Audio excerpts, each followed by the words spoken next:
Herkese merhaba, günaydın, hoş geldiniz.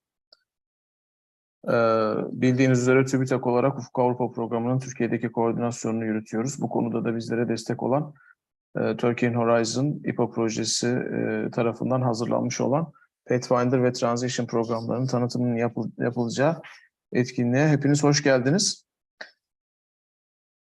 Ben Tarık Şahin, TÜBİTAK'ta Uluslararası İşbirliği Daire Başkanlığı Avrupa Birliği Çerçeve Programlar Müdürlüğü'nde EIC programından sorumlu ulusal irtibat noktası olarak yine bugün bizimle birlikte olan Merve Diyarkaya arkadaşımla birlikte çalışıyorum.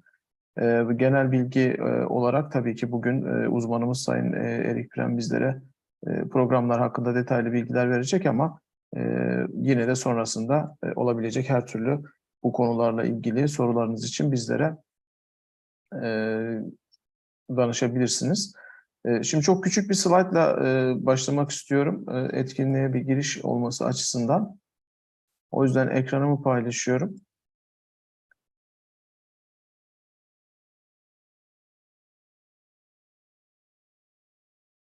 Bugün konuşacağımız olan Pathfinder ve Transition programları aslında Ufuk Avrupa'nın genel yapısı içerisinde nerede ondan bahsetmek isterim. Bizim 3. sütun olarak adlandırdığımız Yenilikçi Avrupa sütunu altında Avrupa Yenilik Konseyi programının önemli parçası.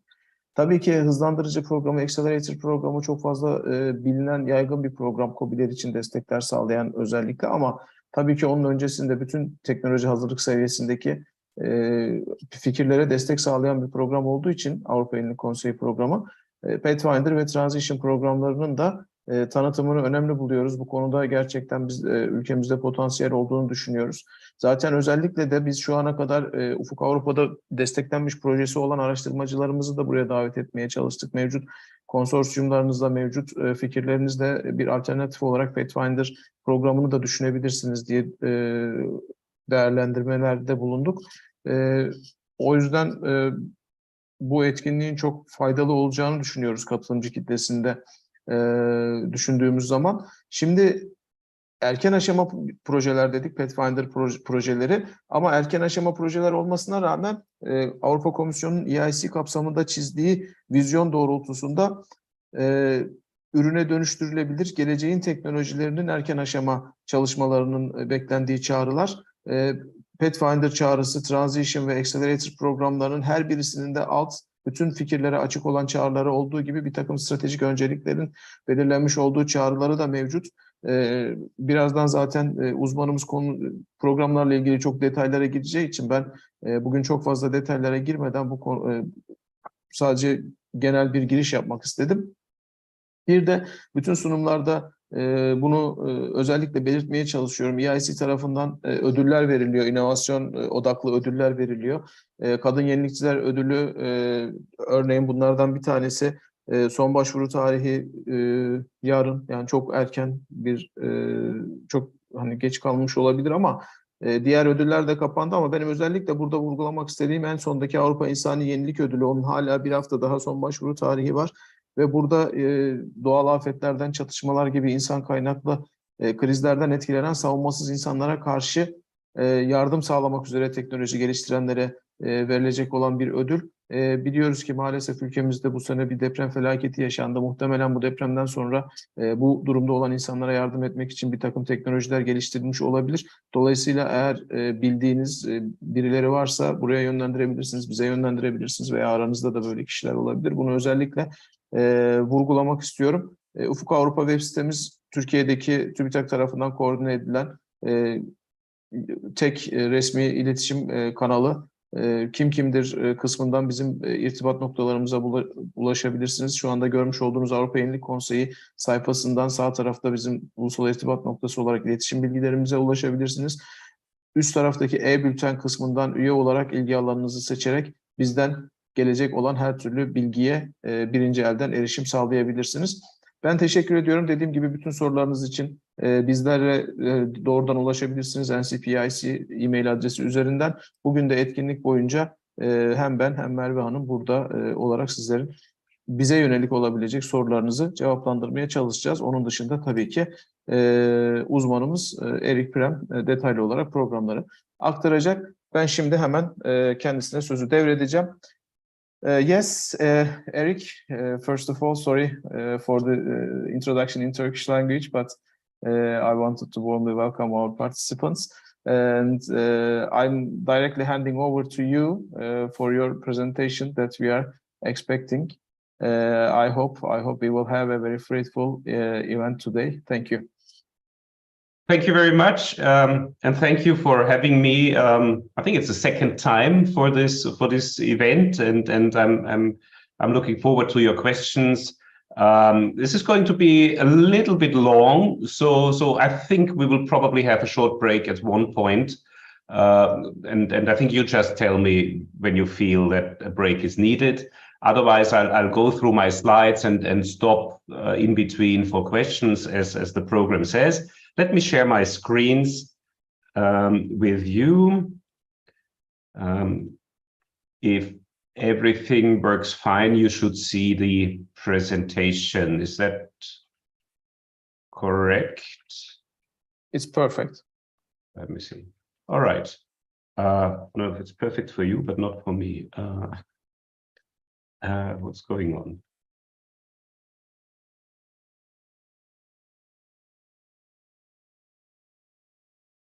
Do you see the second slide now? No, actually, we only see the... I don't know how is it doing this? Okay, sorry.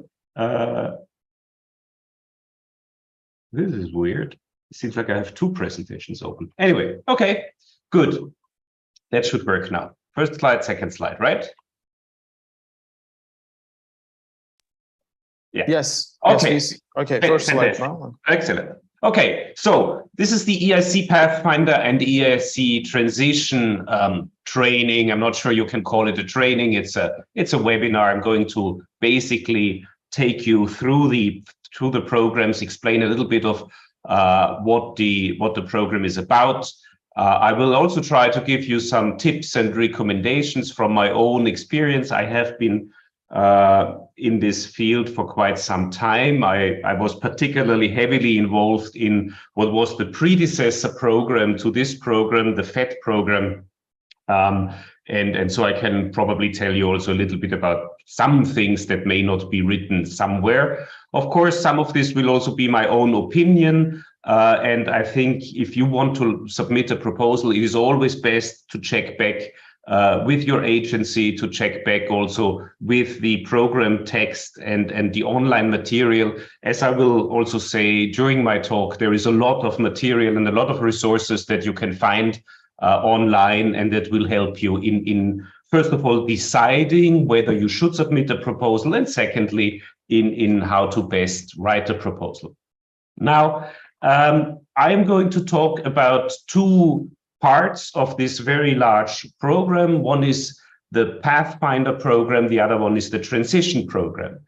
I will talk about for both programs who should apply, why you should apply, and maybe also why you should not apply, both in the meaning what's not a good reason to apply, and maybe what are the circumstances when you should not apply. I will also tell you a little bit about the size of the grants, how it's organized, how the proposals are evaluated, which is of course kind of the most important topic. And then we talk a little bit also about the topics, but I have to tell you that I can only talk about the 2023 work program. There will be a new program for next year. So in terms of the topics, I don't know everything because it has not yet been published for the coming year, but I'll talk about this when we get there. After a short introduction, I'll talk about the Pathfinder Open. This is one part of the program, and then about the Pathfinder Challenges, which is another part. And then I'll talk about the Transition Open and the Transition Challenges. So in total, it's basically 4 program parts. I will probably talk most about Pathfinder Open because it explains all the principles. It's also the most popular part of the program where most people submit. And the other ones will be a bit shorter also because of this topical issue that I mentioned, that not all the topics are open or will close relatively soon. So it doesn't make much sense to talk about them for an extended period of time.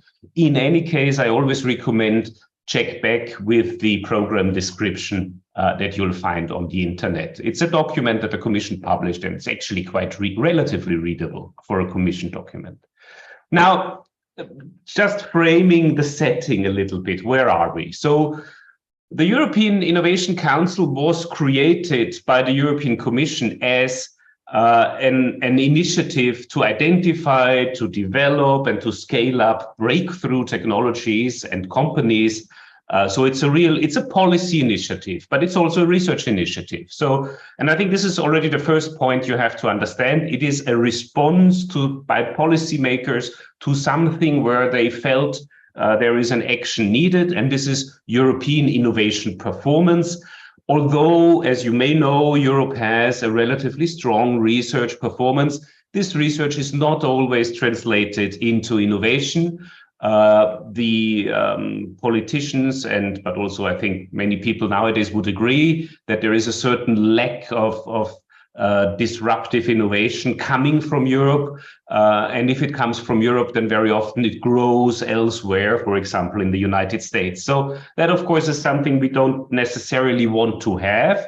And this is why EIC was created, in order to provide funding for a certain type of research, and then also to think about how to actually grow companies that are very much research driven. So this is this innovation funding aspect that the EIC is also doing, where it addresses financing gaps in the transition from the lab to the innovation space, to the enterprise. And the idea is that it also supports enterprises in scaling up, especially in areas where it is a bit more risky, and especially where it's technologically risky. So the risk that it addresses is mostly a technology risk that may come because the technology is uncertain, because we don't exactly know how well it's going to work or how well it's going to scale, whether it's going to be taken up by the market.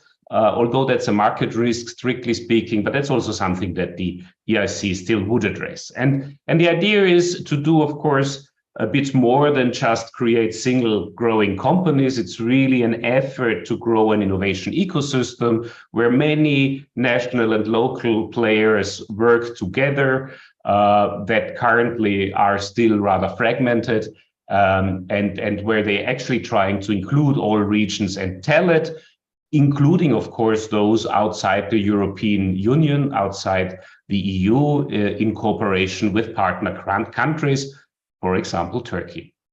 Now, the European Innovation Council has a relatively large budget at its disposal, and that changes a bit because there have been some changes to the European budget, but it is a lot of money, quite frankly. And the idea is, as I said, identifying breakthrough technologies and disruptive innovations for Europe. It tries to be unique in the world by combining, on the one hand, research on emerging technologies, but on the other hand, actually feeding into startups and scale-up companies and SMEs, so providing also some risk support through financing such companies. You might argue that the EIC fund is the largest VC deep tech investor in Europe, so it does actually have a significant budget. Whether it is really a venture capital deep tech investor, is let's say arguable, because it is still a public entity with certain constraints that public entities have, which are different from private entities, obviously. So I think that should be clear, but it's trying to achieve the same function. It tries also to be, and I think that's something we have seen in the first year of its existence, or first years of its existence, it tries to be innovator-centric. So despite the fact that it has a political mission, it really tries to look into the what's going on in their companies, so to speak, and has a very proactive approach. But of course, it is a part of the innovation ecosystem, and in particular of the European Commission's ecosystem. So there is some other initiatives which I would just like to mention so that you're not mixing it up. One is, I'm talking about the European Innovation Council, the EIC, but then there is also the EIT, which is the European Institute of Technologies, which is a different action. That is, some of you may know it. It's an action where they bring together different players, especially industry with academia, usually in so-called co-location centers where they work together. But that's a different story. I'm not going to talk about that. That's something that usually is a bit more academic, is a bit more research driven, and is a different thing. Just so you know, EIT is not the same as EIC. Okay, so back to the European Innovation Council. What it tries to be really is a one-stop shop for breakthrough deep tech market creating innovation. What does that mean in practice? So as I said, it addresses several layers from research to funding innovation. It is in principle open to a broad range of innovators. So, and you will see in my examples that there are universities participating, but there are also companies participating. It may also, although it's in principle open in some of parts of its program to all sorts of ideas and technologies and application fields, it can also have targeted initiatives in some specific technical domains. So we have both an open part and a program-specific part. And it is fair to say it is still a highly competitive program. So it, especially the most popular part of the program, unfortunately, has become very competitive, meaning that the opportunities of success are, well, limited. I'll talk about this in a bit. It provides funding from the idea, or let's say maybe not from the idea, but from some basic, rather basic forms of research to really transitioning from the lab into a more commercial setting, and also scaling up to some extent. I'll talk about this. And as I said, it also has some activities where it tries to build ecosystems. What does this mean in practice? If you have a project in practice, it probably means you will get an opportunity to talk to other projects. It may be an opportunity to get in touch with other players in this area. It is mostly also something that at the policy level means coordinating agencies and coordinating various players in order to support the companies. So for example, it also tries to crowd in other investors. The extent to which this is really successful, I cannot tell you, but certainly that's the ambition. The EIC has 6 strategic goals, and I'll just mention them. The reason I'm mentioning them is also because I think it is good to know these things, because when writing the proposal, you need to understand what the EIC is trying to achieve and what its objective is. That will also help you in writing a better proposal, I believe. So what it tries to become is an investor of choice, in their own words, for visionaries, for people who have a visionary idea. And I'll come back to what this means precisely. It tries to crowd in investments in deep tech in Europe, also from other sources. It wants to pull through high-risk technology in critical areas for society. So here you see that it's not just everything. It is in addition to being open to some areas, there can also be specific areas which they call for, to increase in general the number of European growth startups. I think this is quite important to understand. So it's not just the creation of a startup. It is also the creation of a growth startup, one that can really scale up that can be a game changer. Yeah?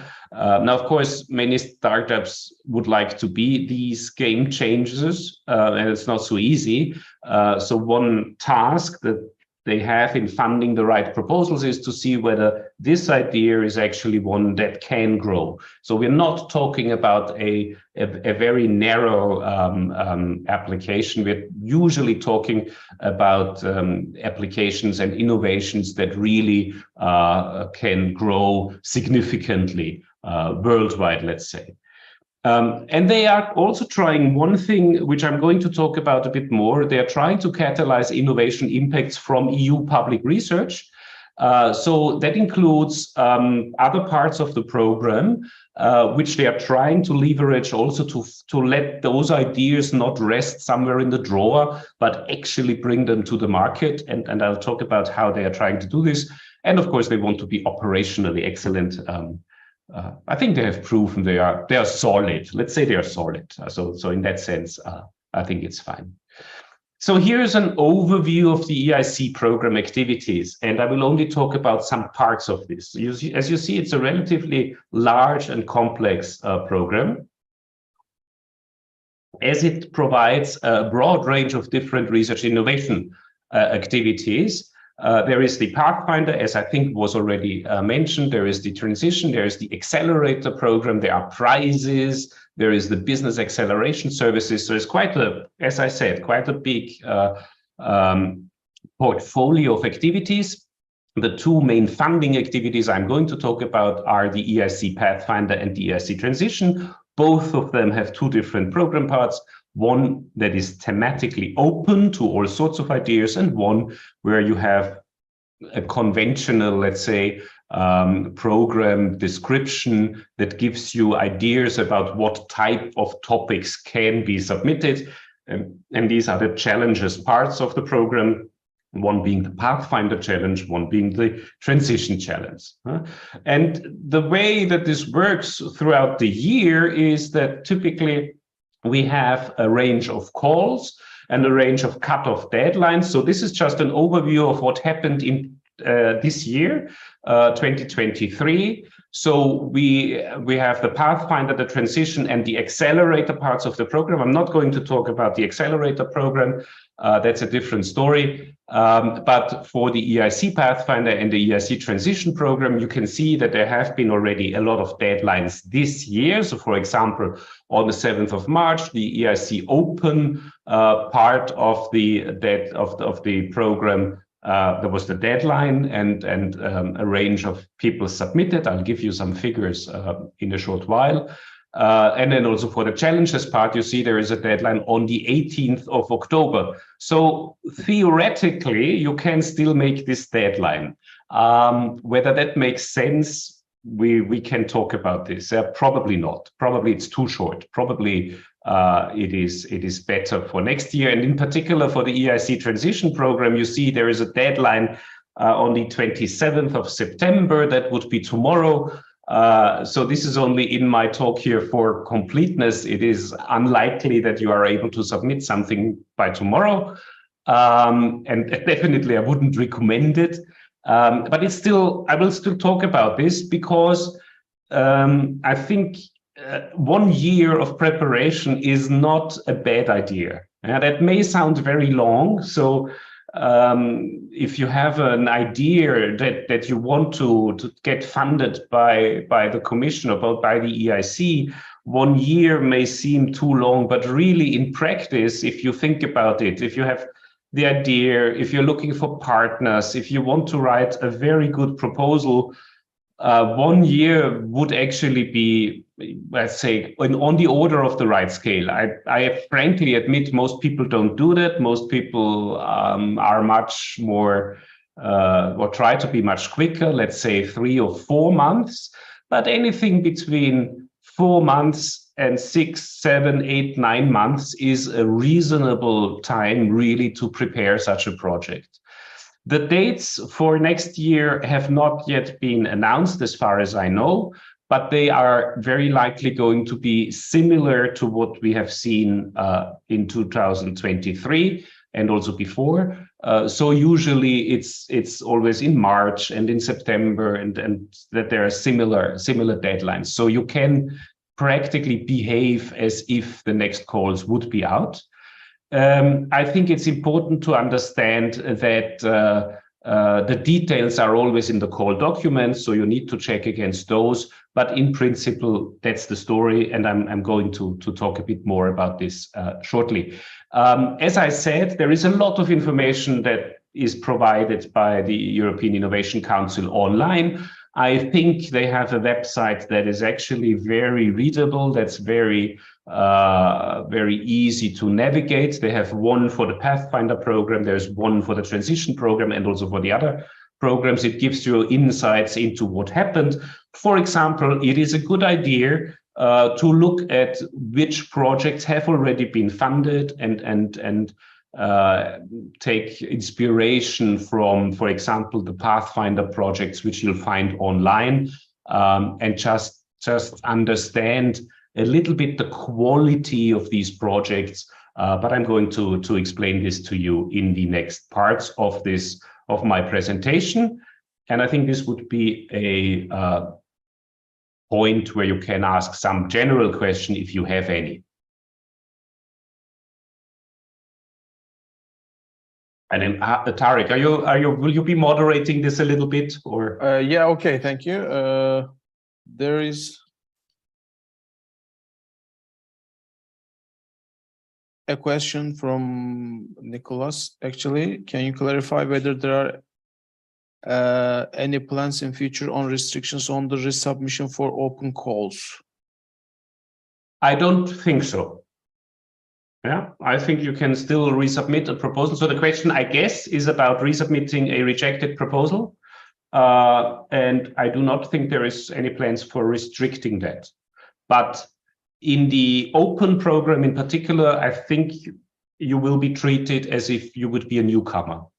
So you do not have an advantage by having already submitted a project. But I do not have an experience with that. I should also say that. Thank you. It's certainly, yeah, resubmissions are always tricky. But I have also, as an evaluator, I have seen very good resubmissions, and interestingly, very often also bad resubmissions. It seems that sometimes they just stay at the level of quality. Is there another question? I think there's maybe another question in the chat. Yes, there is another question, but it is about innovation ecosystems calls. Can you give information about innovation ecosystems? And I think it is not your responsibility at the moment. That is right, but I will actually have one slide. The very last, okay. You will have to wait until the end of the presentation. Okay, great. Then we can talk. If you contact with us, Shirin Gül Hanım, we can talk about that in detail. Yeah. Okay, good. If that's fine, then I'll talk about the Pathfinder part of the program. Yeah, okay. Good. Okay, please go ahead. Brilliant. So, as I said, the Pathfinder program funds research to develop, officially it's called the scientific basis to underpin breakthrough technologies. And as I said, there are two streams. One is the open and one is the challenges part. The open part is really bottom up. You come with nearly whatever idea you have. Nearly is a very narrow limitation. There are certain things that also the EIC cannot fund. Certain topics, for example, genetically modified organisms and things that are unethical, and also military research cannot be funded. So there are certain areas that it cannot fund, but otherwise it's really very open, as long as I would say it has a science and technology basis. And then there are the top-down challenge-driven calls where EIC gives you some topics and says, here is a challenge, try to address it with your ideas. And I'll give you some examples for that. So these are the two streams. Now, when I say research to develop the scientific basis, this sounds extremely scientific in a sense. and we can argue whether that is the case or whether it is actually a little bit more technology, closer to technology than pure science. My personal opinion, it is really not pure science. It's really not. We are not talking about quantum research or I don't know, some very basic science research projects here. Theoretically, this may be possible, but in practice, what we have seen is closer to technologies and scientific results that where we already have an idea that this may actually work, that this may actually be something that is likely will likely function in order to achieve a commercial goal or a social goal. So it's not as scientific, it's not pure science, and I'll come back to that with the TRL levels. Yeah, so it's a bit more, but it is still often surprisingly basic, let's say it like this.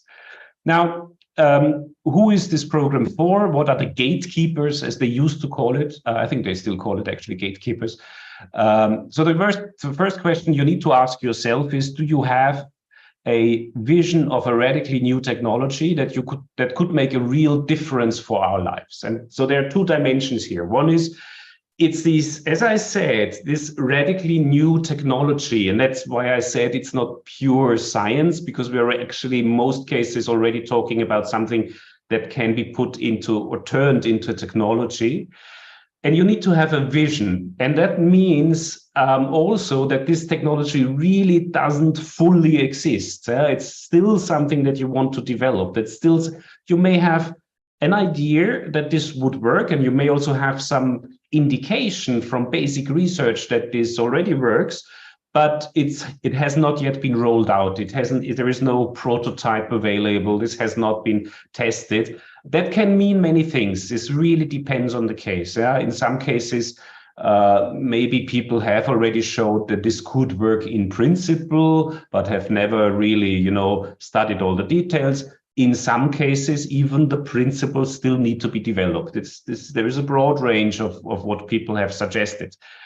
There is this one word in brackets here which says convincing, and that I think is an important point. It's not enough to just have a vision. Of course, you need to have some arguments why this could work, and why there is a chance that this could be rolled out. Of course, in the evaluation of proposal, that is often the most difficult part. It's the technology itself very often is let's say, is credible. But then, of course, because we are talking about brand new ideas, it is often not so easy to explain that you will be the right person to roll this out and to investigate all the details. So that's quite important. It needs to be a relatively concrete idea. So I think what differentiates this type of programs from pure science is that, as I said, there's one idea that you want to pursue that is novel and that is also quite ambitious. That really provides a breakthrough if you could achieve it.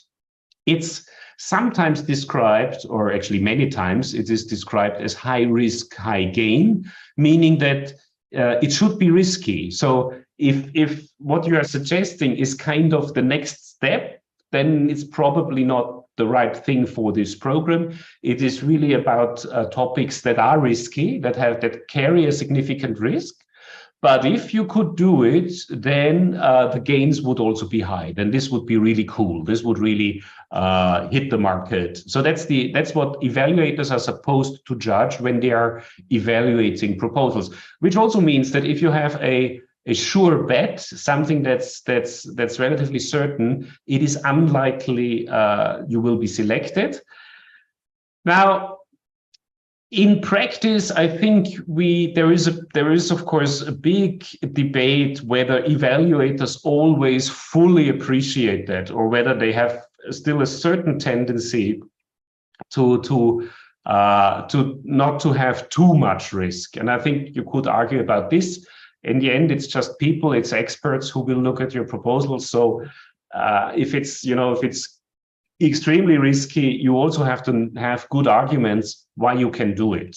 So I think that's really the trick. You need to say, well, I know there are risks, but we believe with this idea, we could actually target this. And then I think you have a good chance. Just being risky is not enough. And then, of course, you don't have to do this alone. There is usually a team. Actually, for the Pathfinder Open, there is necessarily a group of people coming together who should have different competencies. It's really important in these projects that people bring in different capabilities, different backgrounds that together form a convincing consortium.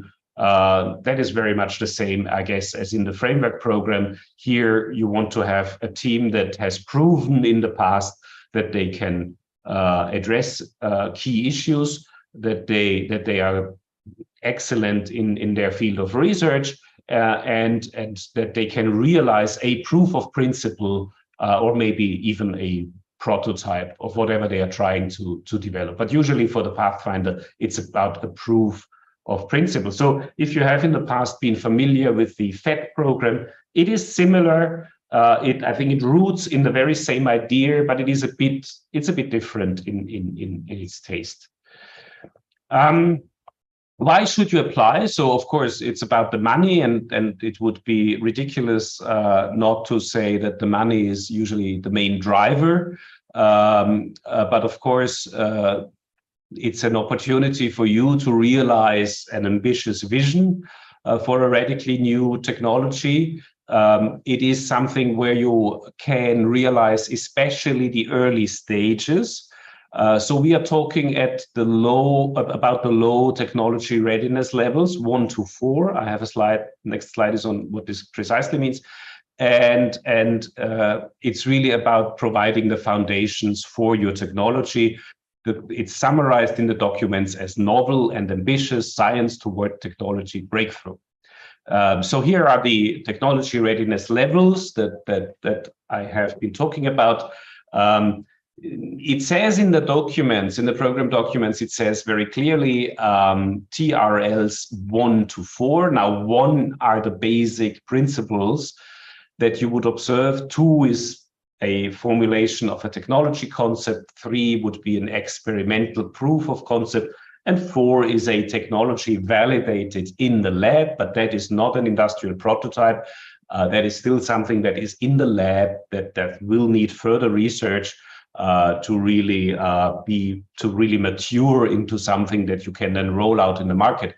Now, quite frankly, I'm not so sure about the 1 here. Yeah. So in the documents clearly say 1, but when I look at the proposals, my personal opinion is that most of them are rather 2 to 4. So those which you see in the proposals, I think, are probably slightly higher. As I said, it's not so much about pure physics research. That I don't think is the case, but of course, in the end, this is also something where you could argue about what it really is. But it is low level. If you have an application already running, or if this doesn't really need much more technology development to hit the market, then probably Pathfinder Open is not what you should be aiming at. So it is really for those science-driven projects in a sense. Interestingly, and I think we tend to forget this, at least in principle, the Pathfinder Open can also support things that may not work. So it's actually also to try out ideas that probably then turn out not to work. This is what risk means. So if the program theoretically would be successful with all of its project, it would be doing something wrong. But then again, on the other hand, evaluators, as I said, may implicitly have a tendency not to choose projects where they don't think it can succeed. So you see, just think of yourself in the evaluation position. you would still want the project to succeed rather than not succeed. But in principle, this is correct.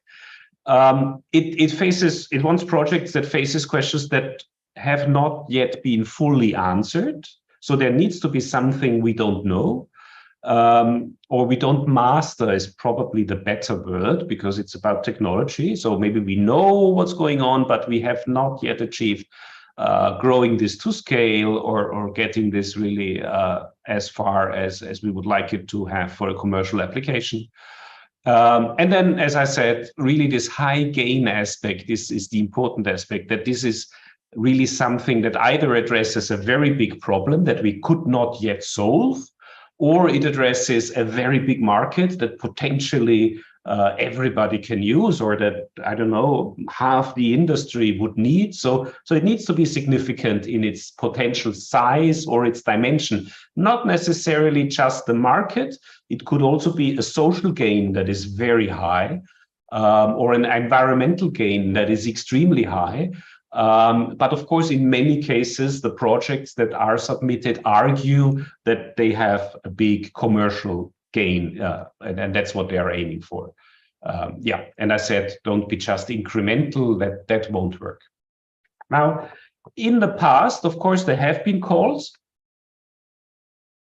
So we can take a look at what has happened before. In the last call that had its deadline this March, there were, in the Pathfinder open part of the program, 783 proposals that were evaluated, of which 53 were chosen. So that gives you a success rate of 6.7 approximately, if I did the calculation right. And that is not a lot. Yeah? So that also tells you that it is not so easy to get a project, but that shouldn't discourage you. I mean, it's still a valuable program, gives significant amounts of money, and is still extremely popular. Yeah?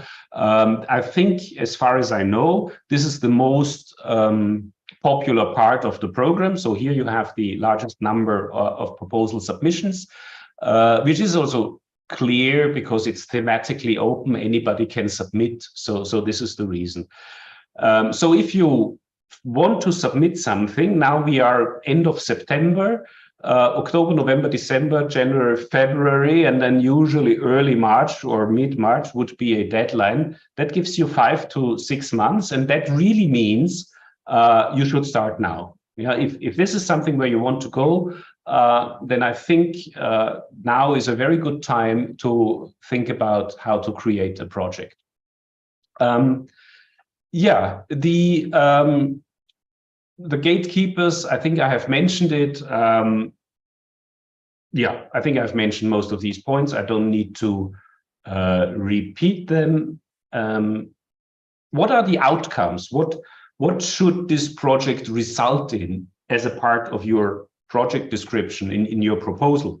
So as a minimum, a proof of principle, so that the main idea that you envisioned is feasible, that you can demonstrate, okay, this can work in principle. That's I would say the minimum. Yeah? So it's not just, and this is a bit more, this is why I'm saying it's not just science. It's a bit more that understanding the principle, you're also proving that this could work.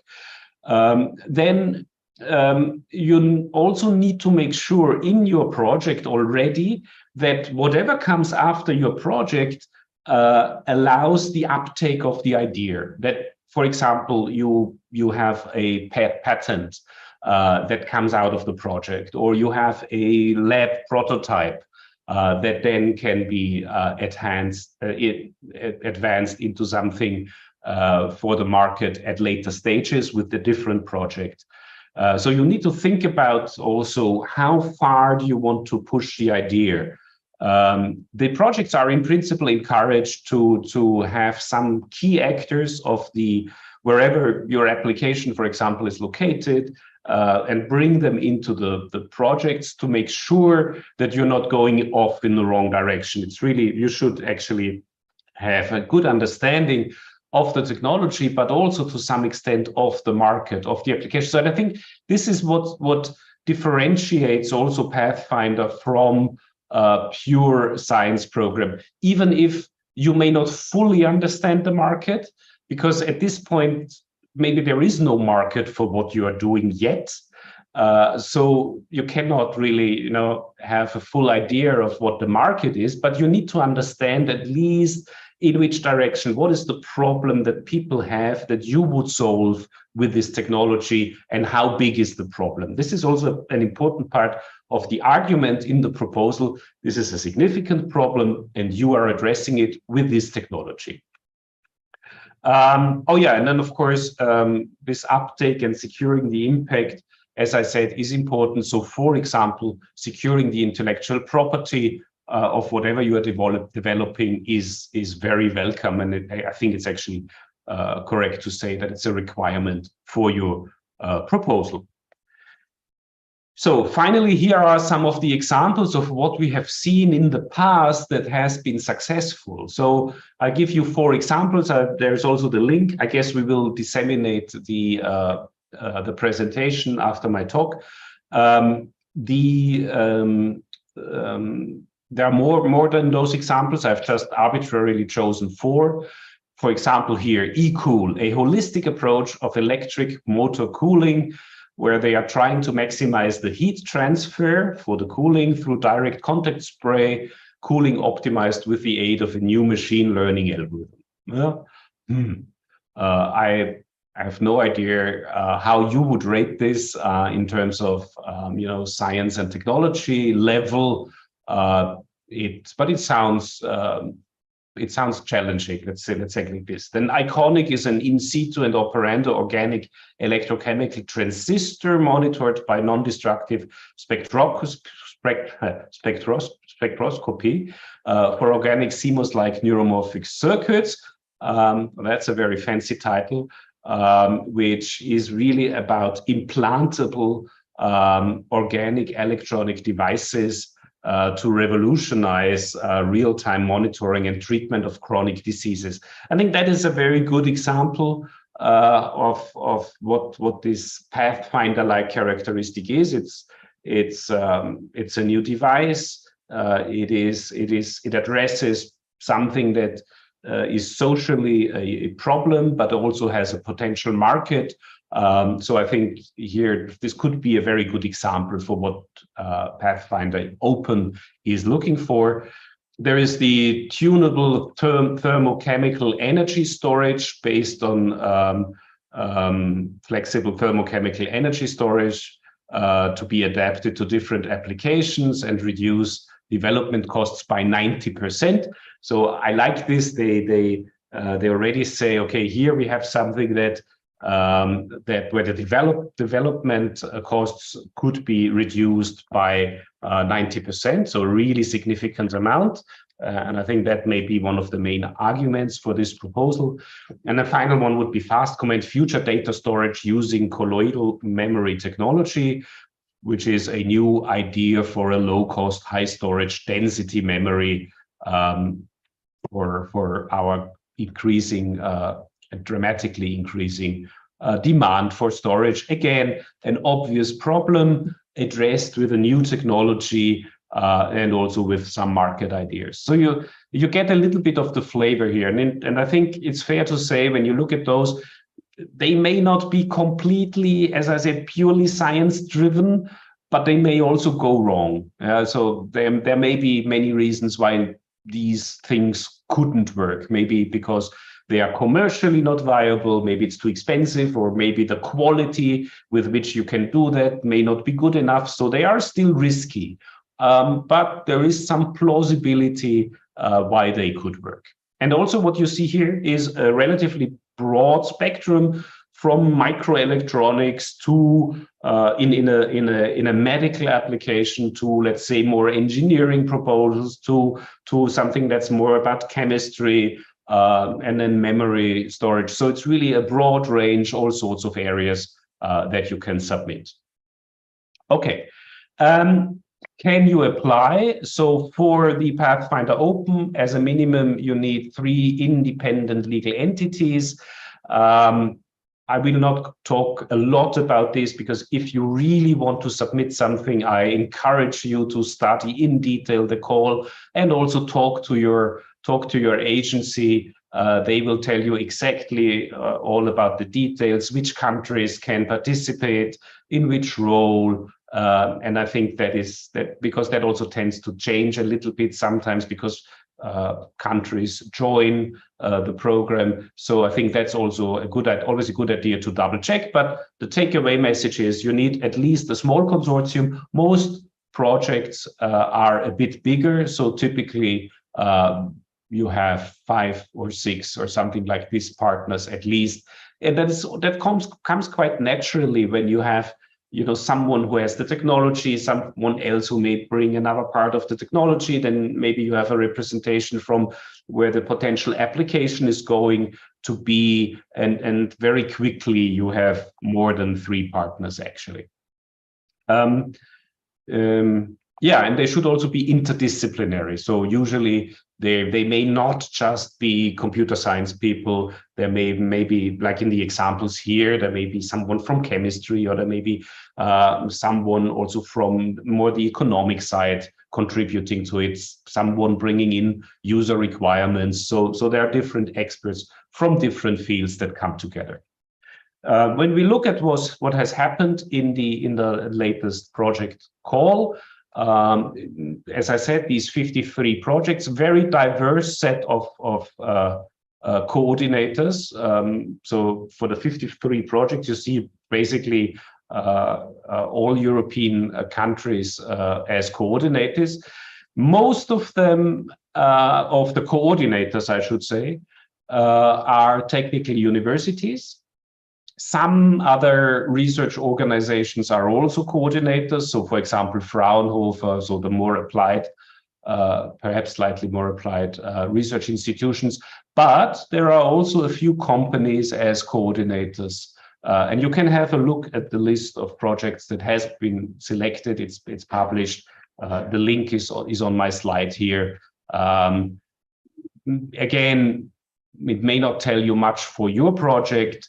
The reason why often technical universities are in the lead is either because they have an idea and they are driving it, but it could also be a university is typically also a good partner for coordinating such types of research, because they are usually very used to managing international projects. They also know how the bureaucracy works. So that's another reason actually for having maybe a university as a coordinator, but both is certainly possible.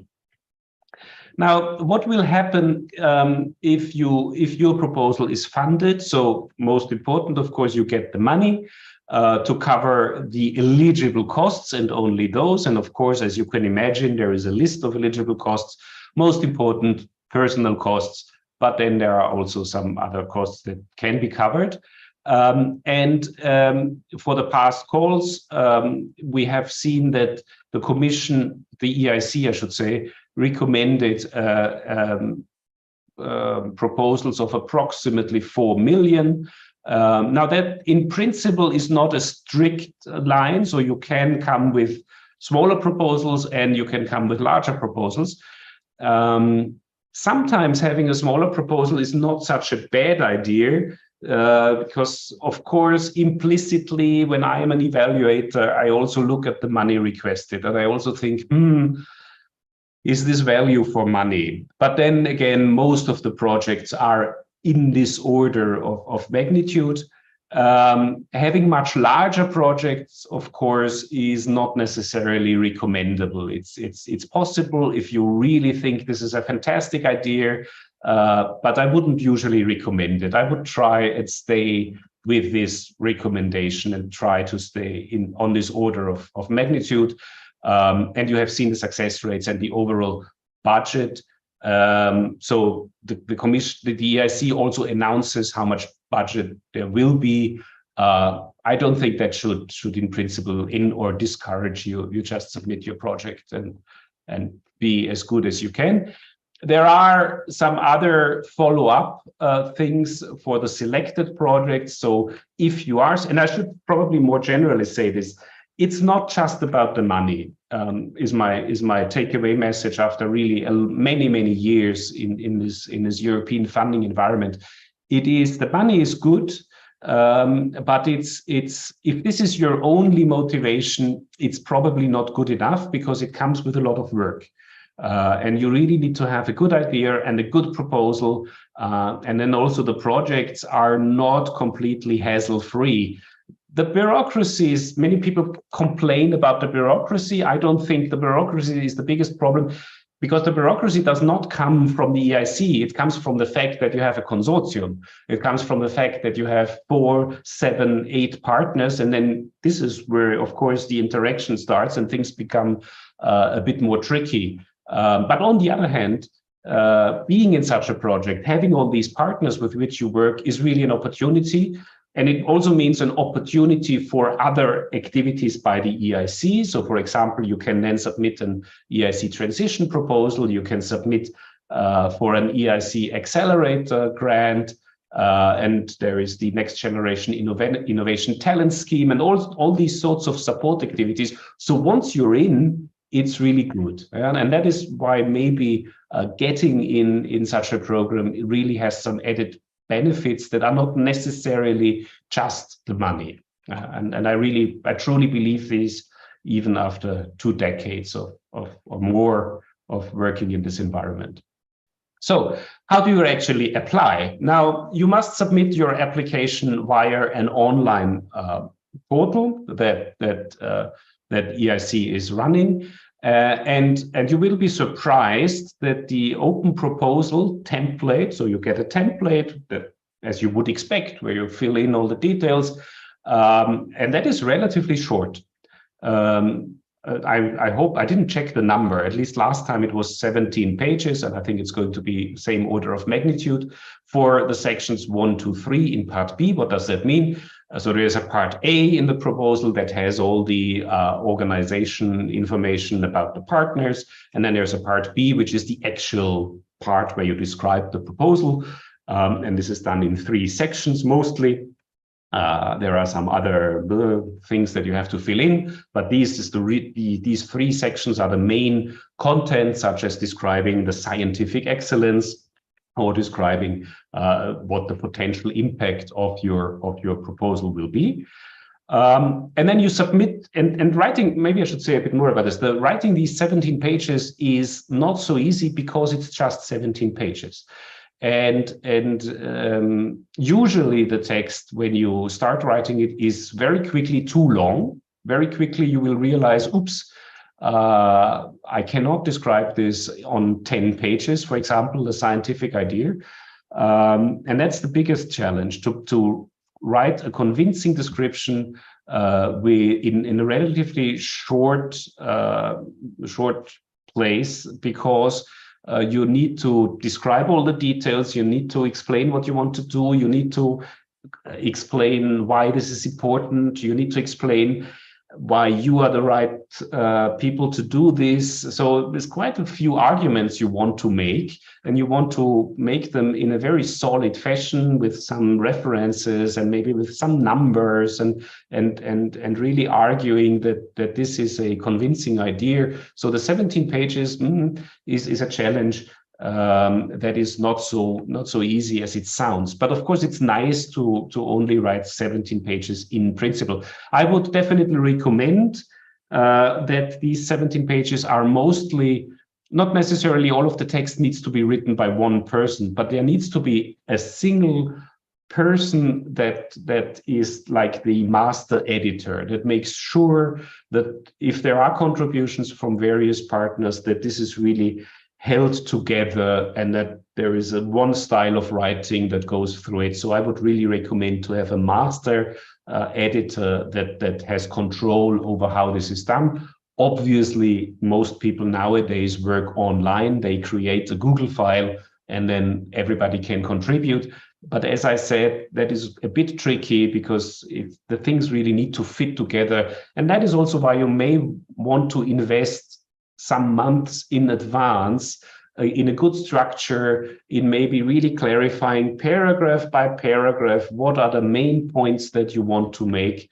And that would certainly make the whole process easier, because what you typically have is the opposite. Typically, you get contributions from various partners that are very mixed in quality, and then everything is too long, and it's a lot of work then shortening it and putting it all together. That's a way of working I would not necessarily recommend.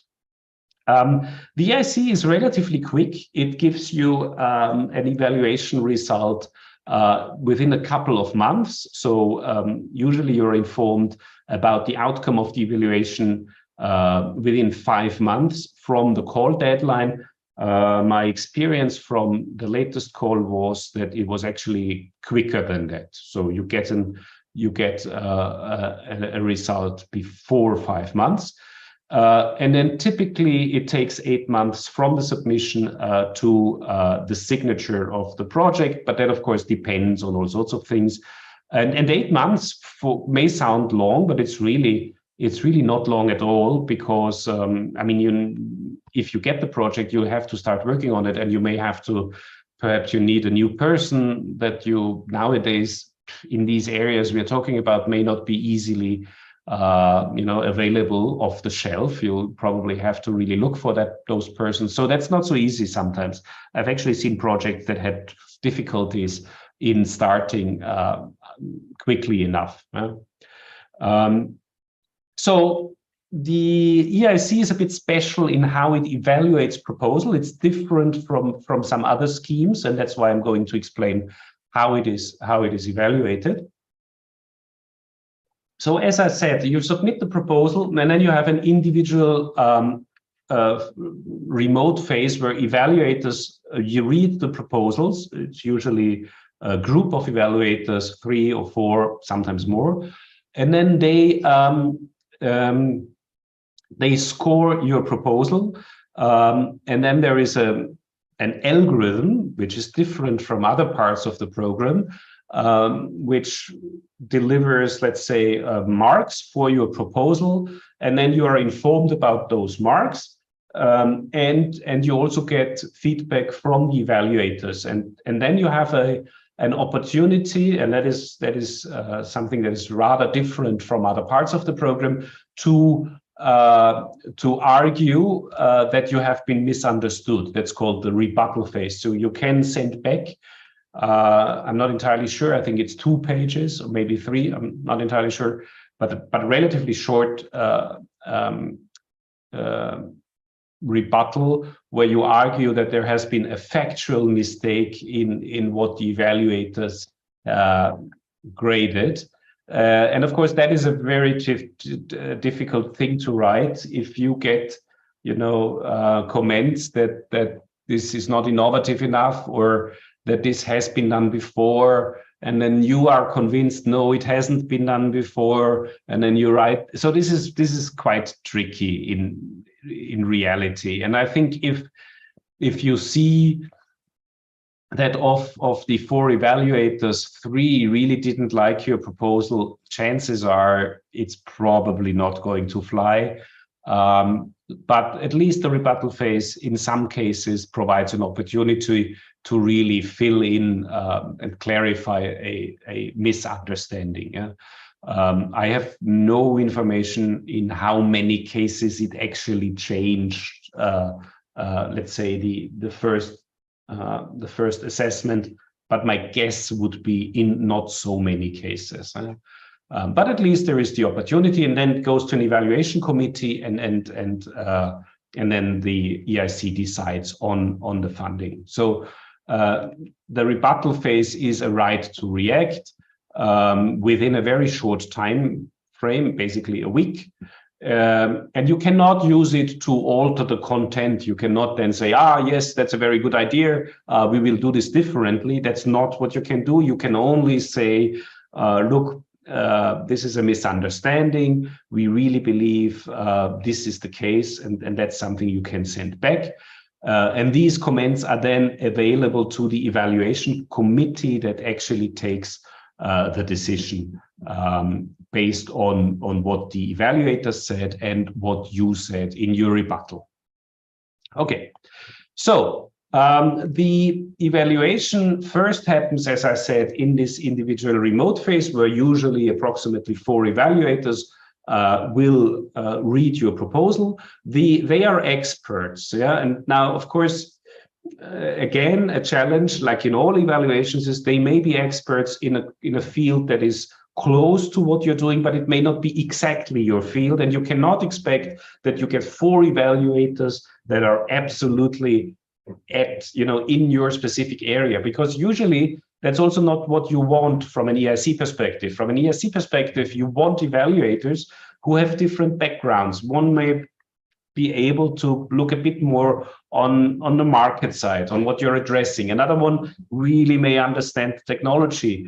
So that is always a bit tricky. And of course, that is the element where a little bit of luck comes in. But usually the evaluators take their jobs very seriously. They really want to assess the proposals as fairly as possible. If you have been an evaluator, and I encourage you to register to be an evaluator, it's a very interesting job. It's not the easiest job. Yeah, it's really, especially rejecting proposals is not so easy as it seems, because you need to find good arguments. The evaluators will then score your proposal, and there is, as I said, the remote procedure based on simply creating the median of the evaluators' scores and then producing the weighted sum of the 3 median scores that goes back as the assessment of your proposal. And they do this for 3 criteria. One is excellence, one is impact, and one is quality and efficiency of the implementation. And they get very detailed explanations of what they have to evaluate. So for excellence, first of all, and this is the most important criterion by far, as you can see here, there is a threshold and a weight. What does that mean? So the evaluators give marks between 1 and 5, 5 being excellent. And you need to achieve at least a 4 in order to pass the threshold. If you don't pass the threshold, you're automatically out. This is the most important criterion. It weighs, in calculating the overall score for your proposal, it weighs 60%. So you really need to focus on excellence. Excellence is the most important part. What do you describe here? You describe, first of all, your long-term vision. So how convincing is the vision is what the evaluator evaluates. Then the science towards technology breakthrough.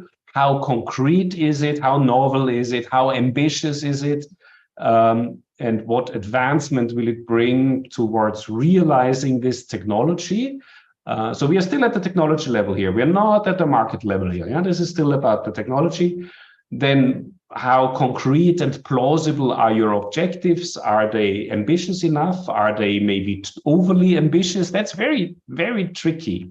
In practice, this is really where it's, especially for beginners, I would say, this is not so easy to assess.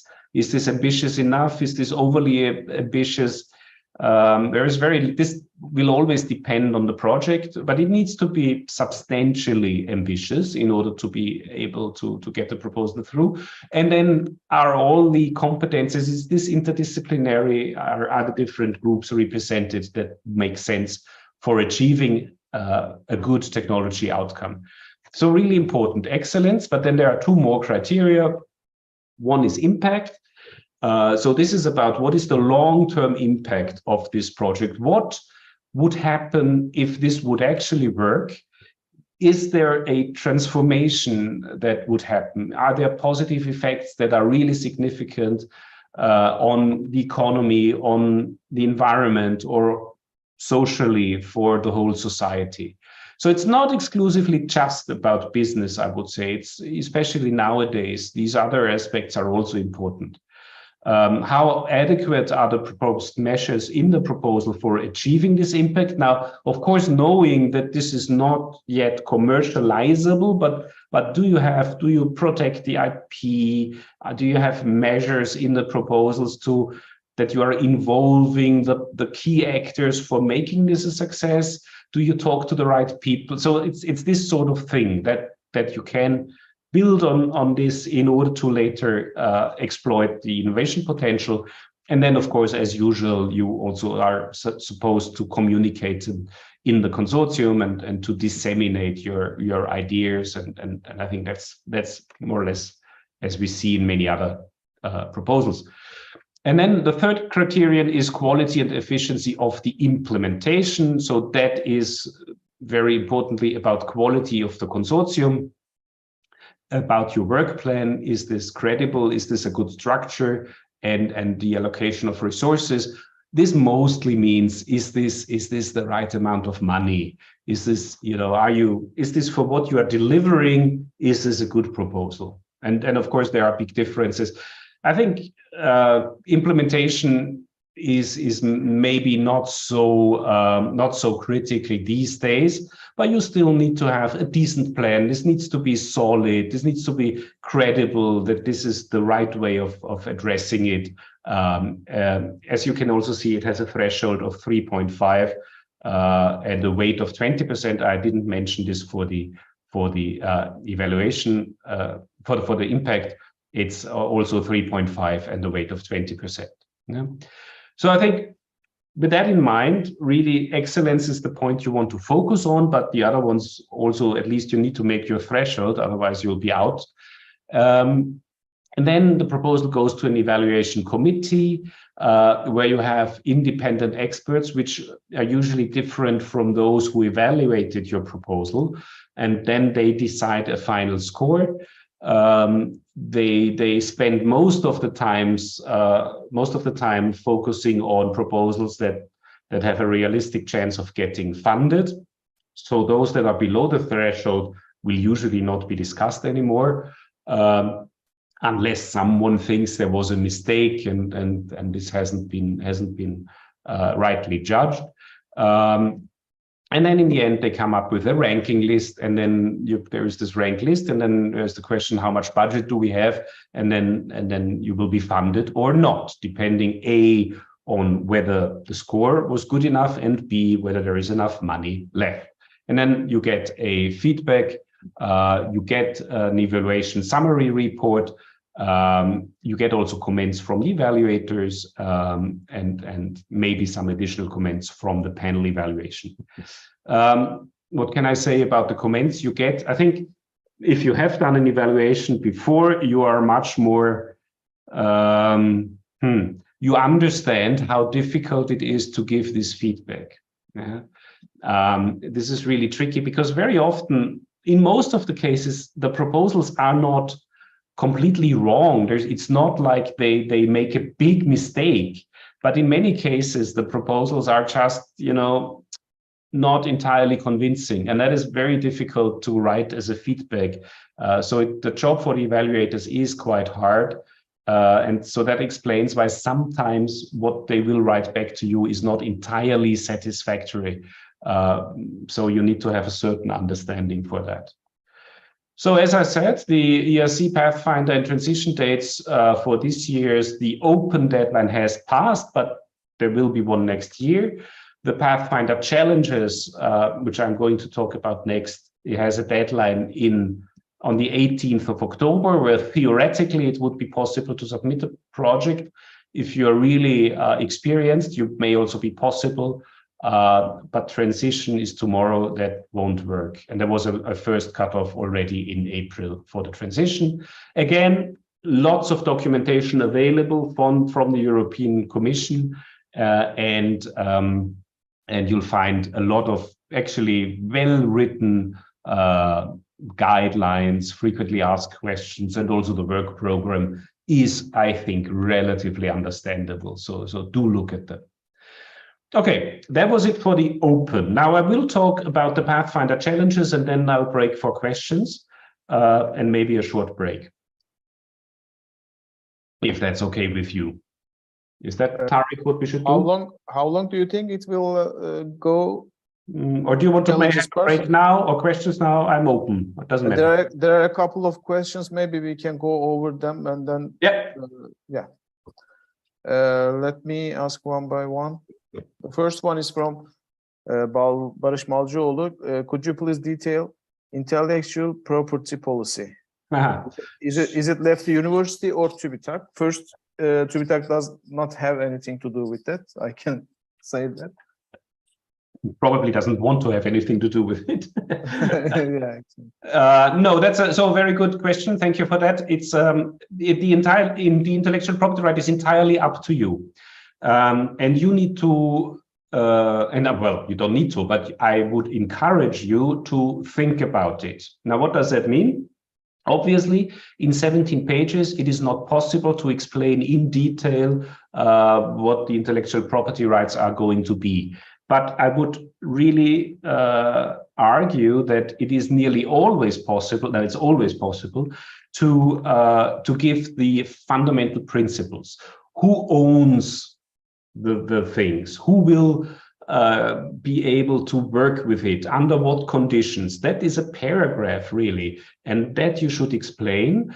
And you should have, obviously, when you're doing this, you need to think about what makes sense also later when you are really commercializing this. Yeah, you need to understand that maybe, especially if you're a small and medium-sized enterprise, theoretically it may sound nice you are holding all the rights, but is this practical? Is this how you will really achieve it? Or is it more likely that you will have to license this technology with partners? So you need to give an idea how this could work also commercially. That is not so easy. So it's a very good question.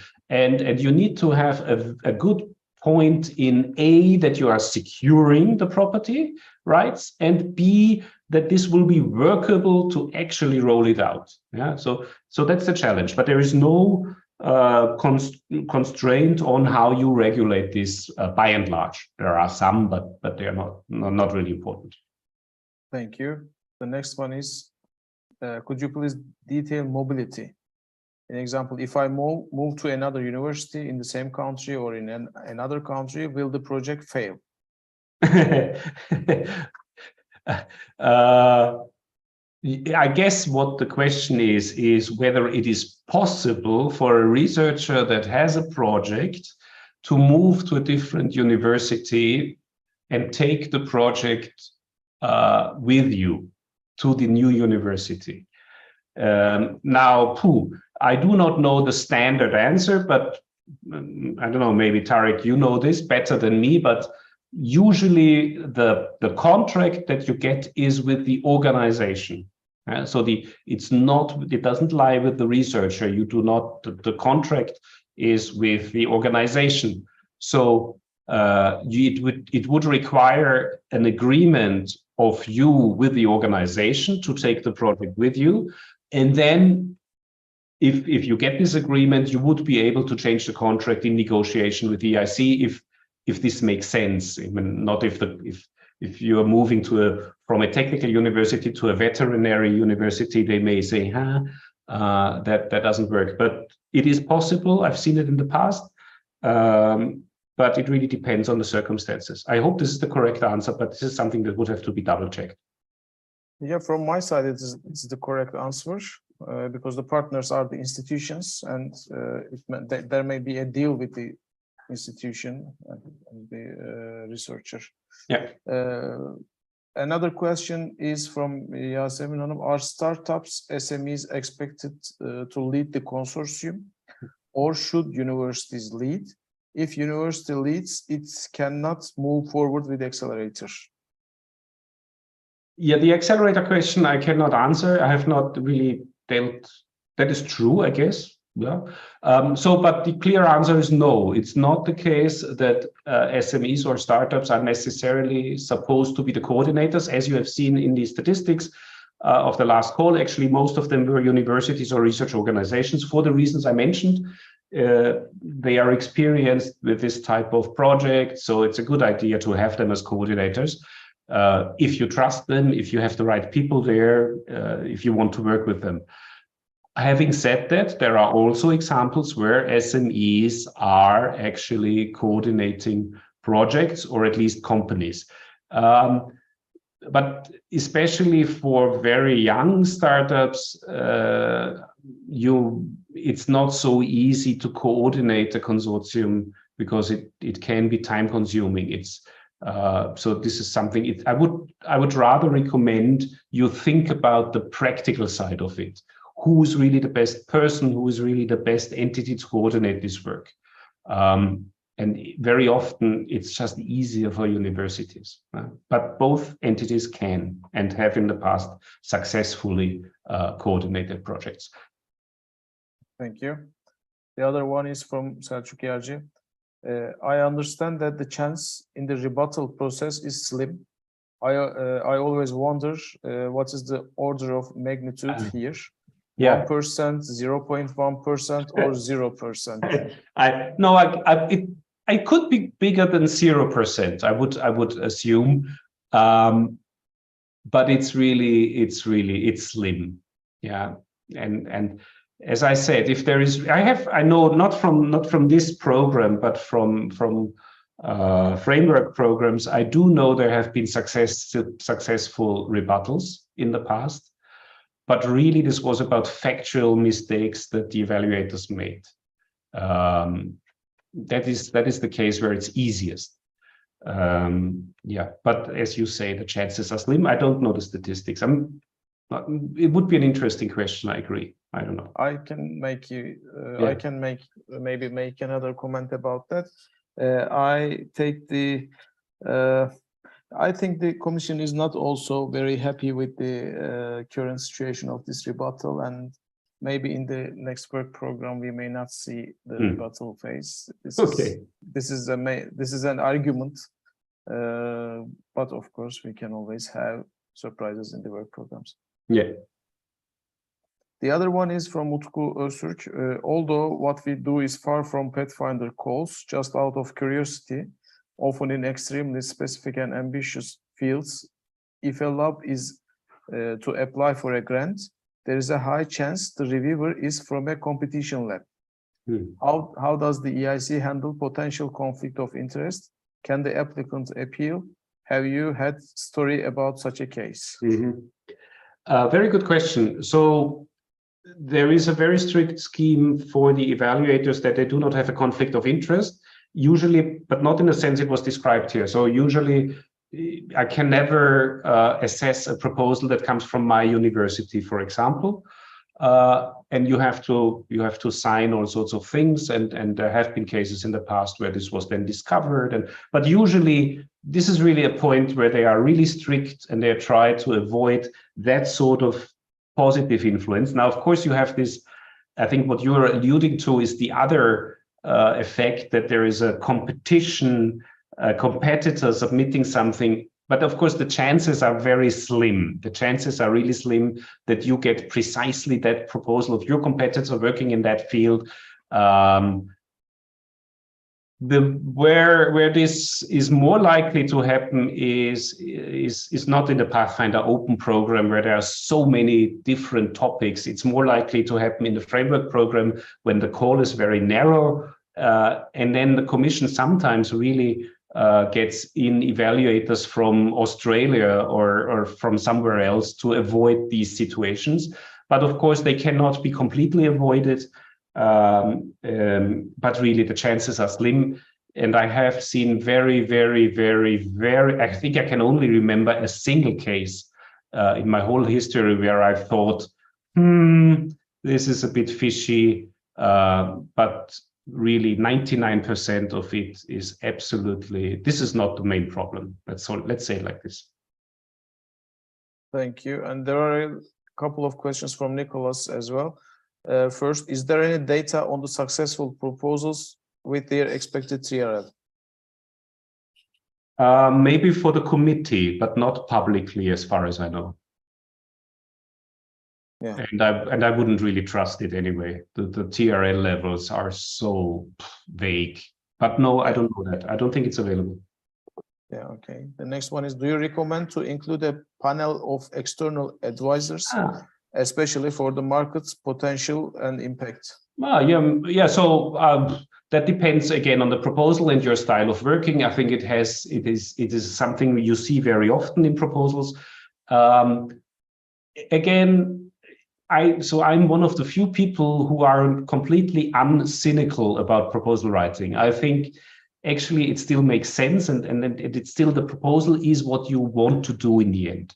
So if you think external advisors make sense for what you're doing, then please include them.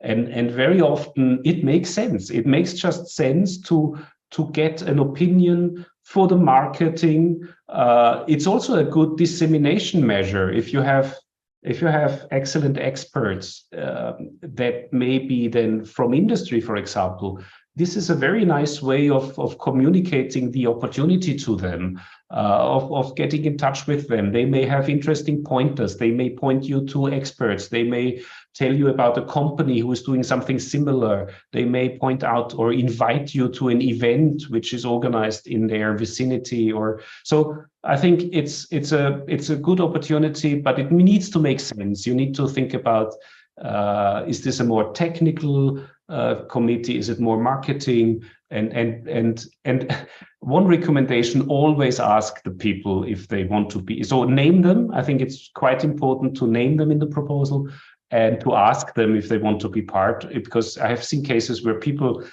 when evaluating proposals, realized that they were on an advisory board but had never been asked about it. So that's not good. And the last question: do you recommend to include also the launch of a startup to advance the NTRL level and the end of the project? Yeah, sometimes this is actually mentioned. So I guess what you mean is that as one of the dissemination measures, you would create a startup. That is possible.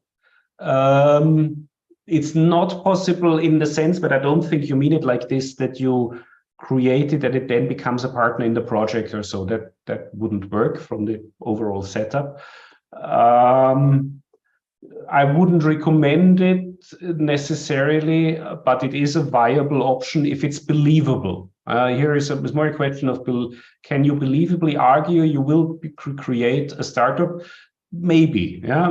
If you convince me that this is the plan and this is the best way or a good way of exploiting the technology, why not? Yeah, I could see that this is possible, but it's not necessarily the only way. It's one way.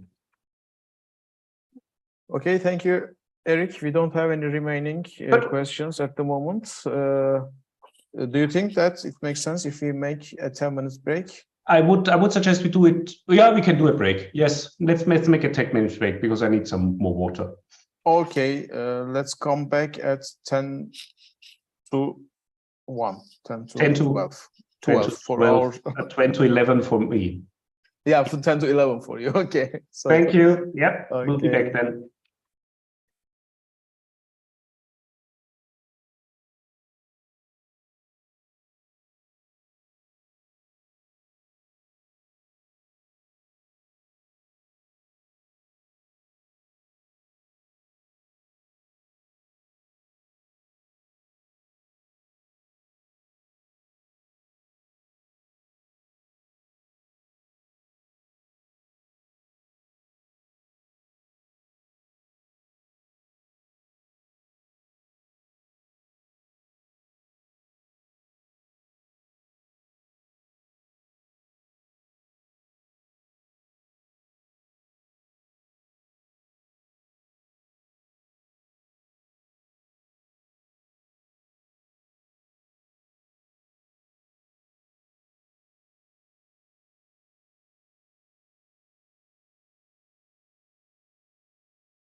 Hello.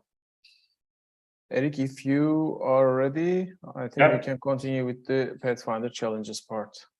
We can. So from now on, it will be a bit shorter because I think very many things that I already said are very similar. So let's talk about the Pathfinder challenges now. And you see my presentation, right? Still.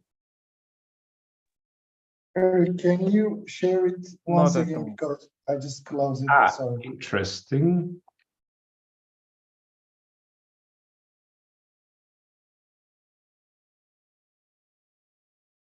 Yep. Yeah, it's perfect. Thank you. Good. So things are very similar with some important differences, which are mostly to the fact that Pathfinder Challenges defines challenges, as the name says. So again, Pathfinder Challenges aims to build on new cutting-edge direction for science and technology, to disrupt a field, create new market opportunities by realizing innovative technological solutions grounded in high-risk, high-gain research. That sounds very similar. Here, interestingly, the TRL level is 2 to 4. I didn't even realize this before. Yeah, so it's theoretically it's one TRL level higher. I wouldn't really give too much attention to this. Now, as I said, for what I'm going to say, there is theoretically a possibility to submit a proposal on the 18th of October by 5 o'clock Brussels time that has 25 pages in this case. Now, theoretically, I say because basically this gives you 3 weeks. It's not impossible. If you have already, and if you have a consortium, if you have an idea, then you could do it, but it's not very likely if I am the trigger now for you to do this. Yeah, so it's possible, but I wouldn't recommend it. That's basically the takeaway message. So what are these challenges? So the Pathfinder challenges have different from the open program, specific outcomes, which are expected outcomes, that is, which are defined in the challenge chapter of the work program. And then for each of the challenges that is listed in the work program and for which there is a call, there are also documents which are the challenge guides. I've given you here on the slide the first page of one such challenge guide for one of the challenges. These guides, they provide information about the specific objectives, but they do a little more than that. They also give you a little bit of an assessment of the state of the art. That's actually quite nice because you can compare what you know with what people have written there. They give you some bit more technical information and maybe some argumentation, what they expect in terms of potential societal, economic, environmental impacts if you would achieve the outcomes, and some relevant references. So definitely, if you want to submit under a challenge, it is absolutely necessary, I believe, to read those documents, even if maybe then you find you already knew all of it, or you think you actually know more about the topic than what's written there. But it's absolutely vital in order to understand what EIC is expecting, because this is, of course, also in many cases what the evaluators will read before they assess your proposal. So you need to make sure you have seen this. And then again, I think it's very similar like in open. You need to have an ambitious idea, but within those challenge that is described. Again, you will, when you read those already from the title, in many cases, you can guess that really this is about new technology. It's what this new term is, deep tech. We used to call it high tech. Anyway, now we call it deep tech. So a technology that becomes possible thanks to cutting edge science. And it's a new technology, or at least one that that is leveraged to a completely different level, and that has a certain innovation potential with the help of your proposal will be secured. That's the idea. In what is also interesting to know, if you are selected, then in many cases, because there has been a call for this topic, you will also be expected to work together in a group of similar projects. That doesn't really affect you too much. It's more an opportunity. It's more you have other projects that work in the same area, and then you can exchange your views and opinions. So that can be nice.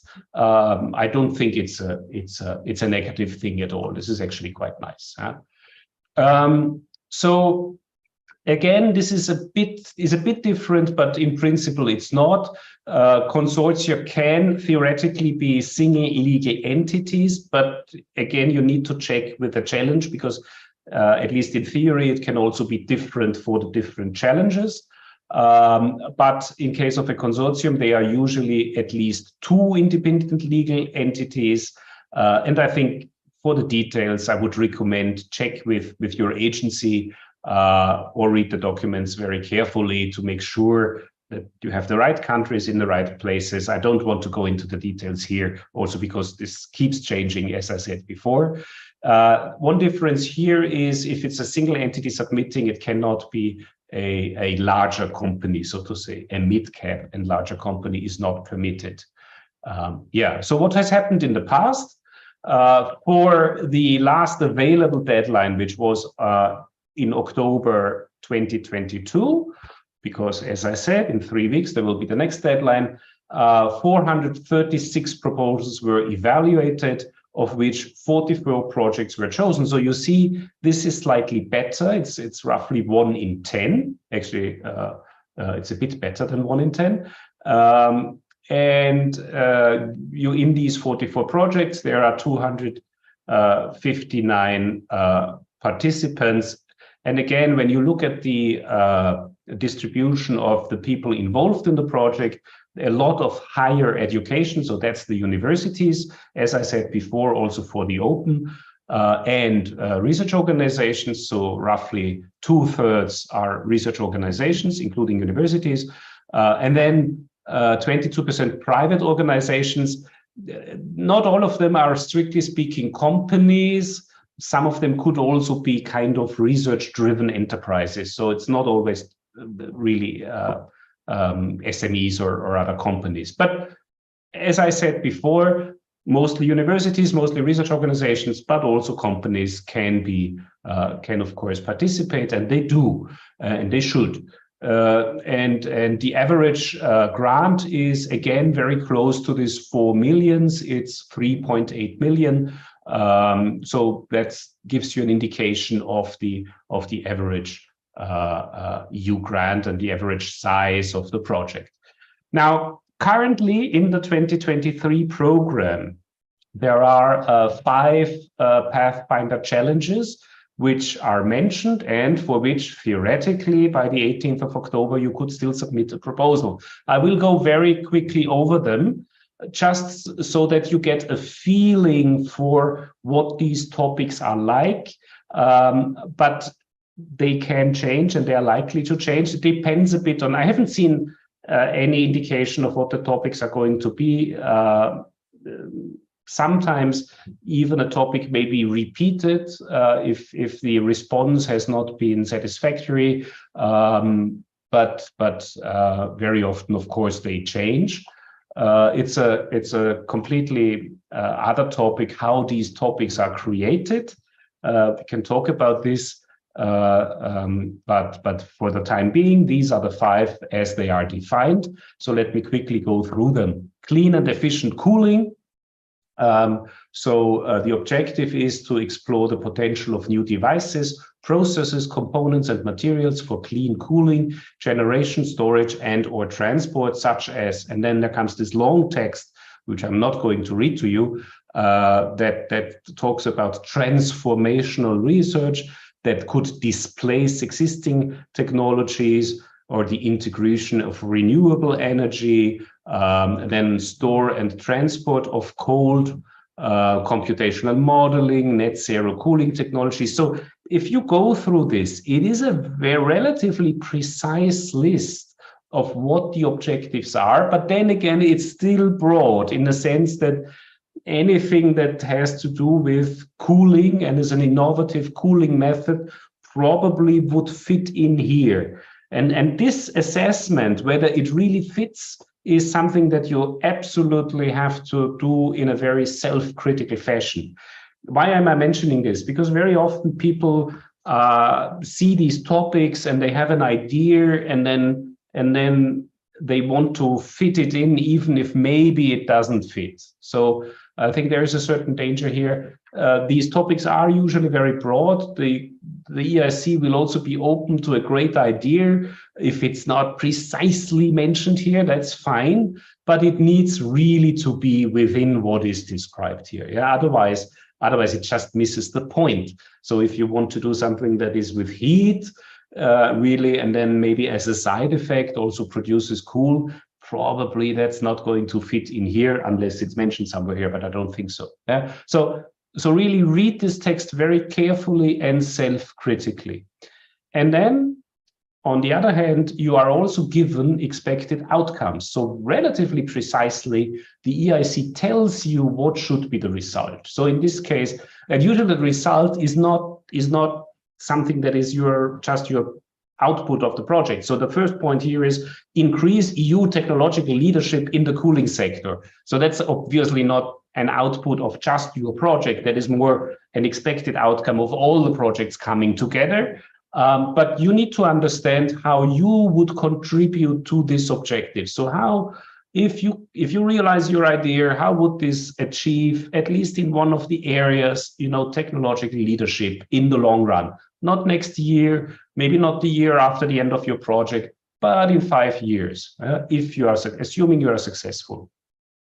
And then there are all these other topics which are a bit closer to, let's say, project outputs, such as access to building comfort and healthy living environments, operational security of server and computing facilities, reduce the carbon footprint, address climate change, reduce EU dependency from critical materials. Obviously, you do not have to address all of these. That would be practically impossible, I think. In some cases, actually, it works, but in many cases, you may only be really addressing 1 or 2. That's fine.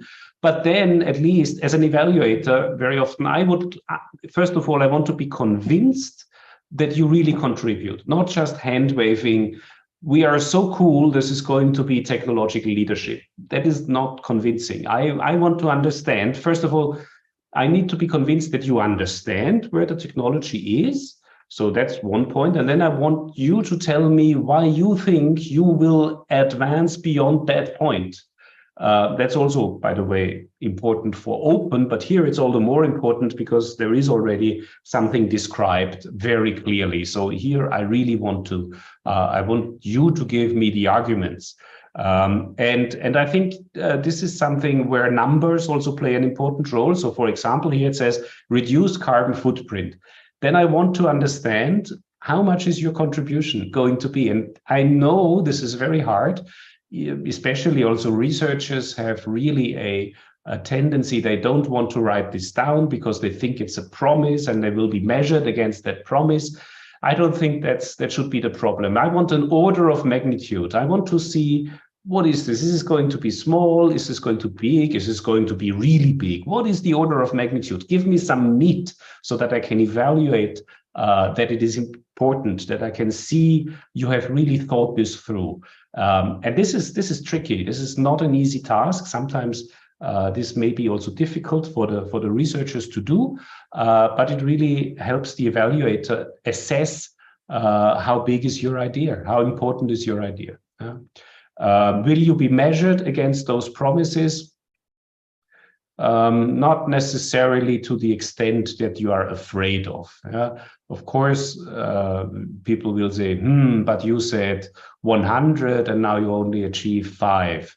Not good, but yeah, maybe if you have a good argument why this is the case, not a big problem, as far as I know. So, but that shouldn't drive you to make too many promises. That's also not good. If it becomes unbelievable, be precise, be to the point, address these outcomes as they are stated here, and address only those to which you really contribute. If you are not addressing critical materials, don't mention it. No one's interested in hearing some hand-waving arguments. That's my recommendation from many evaluations in the past. Second was architecture, engineering, and construction. Digitalization for a novel triad of design, fabrication, and materials. Completely different topic. So this is really about architecture in a sense, about digital fabrication, 3D printing, robotics, automation. I don't think I want to spend too much time on it. It also, again, gives you these expected outcomes, novel designs, a proof of principle of the scientific basis. As we know, that's what they generally want. Interdisciplinary and collaborative processes, and an ambition for the sector to create higher quality jobs. You see, these are a bit vaguer descriptions than in the previous case. It's slightly less technological because also of the field. I think here you have a bit more flexibility of what your outcomes are. So you really need to read those texts because it's actually, they are a bit different. Precision nutrition, again, completely different field. Now this is bio. This is about diets, microbiome, and many other things I have absolutely no understanding of. Those of you who work in this field will understand the expected outcomes better than me, laying the foundation for microbiome restoration strategies and understanding the links between diet and human health and pathology.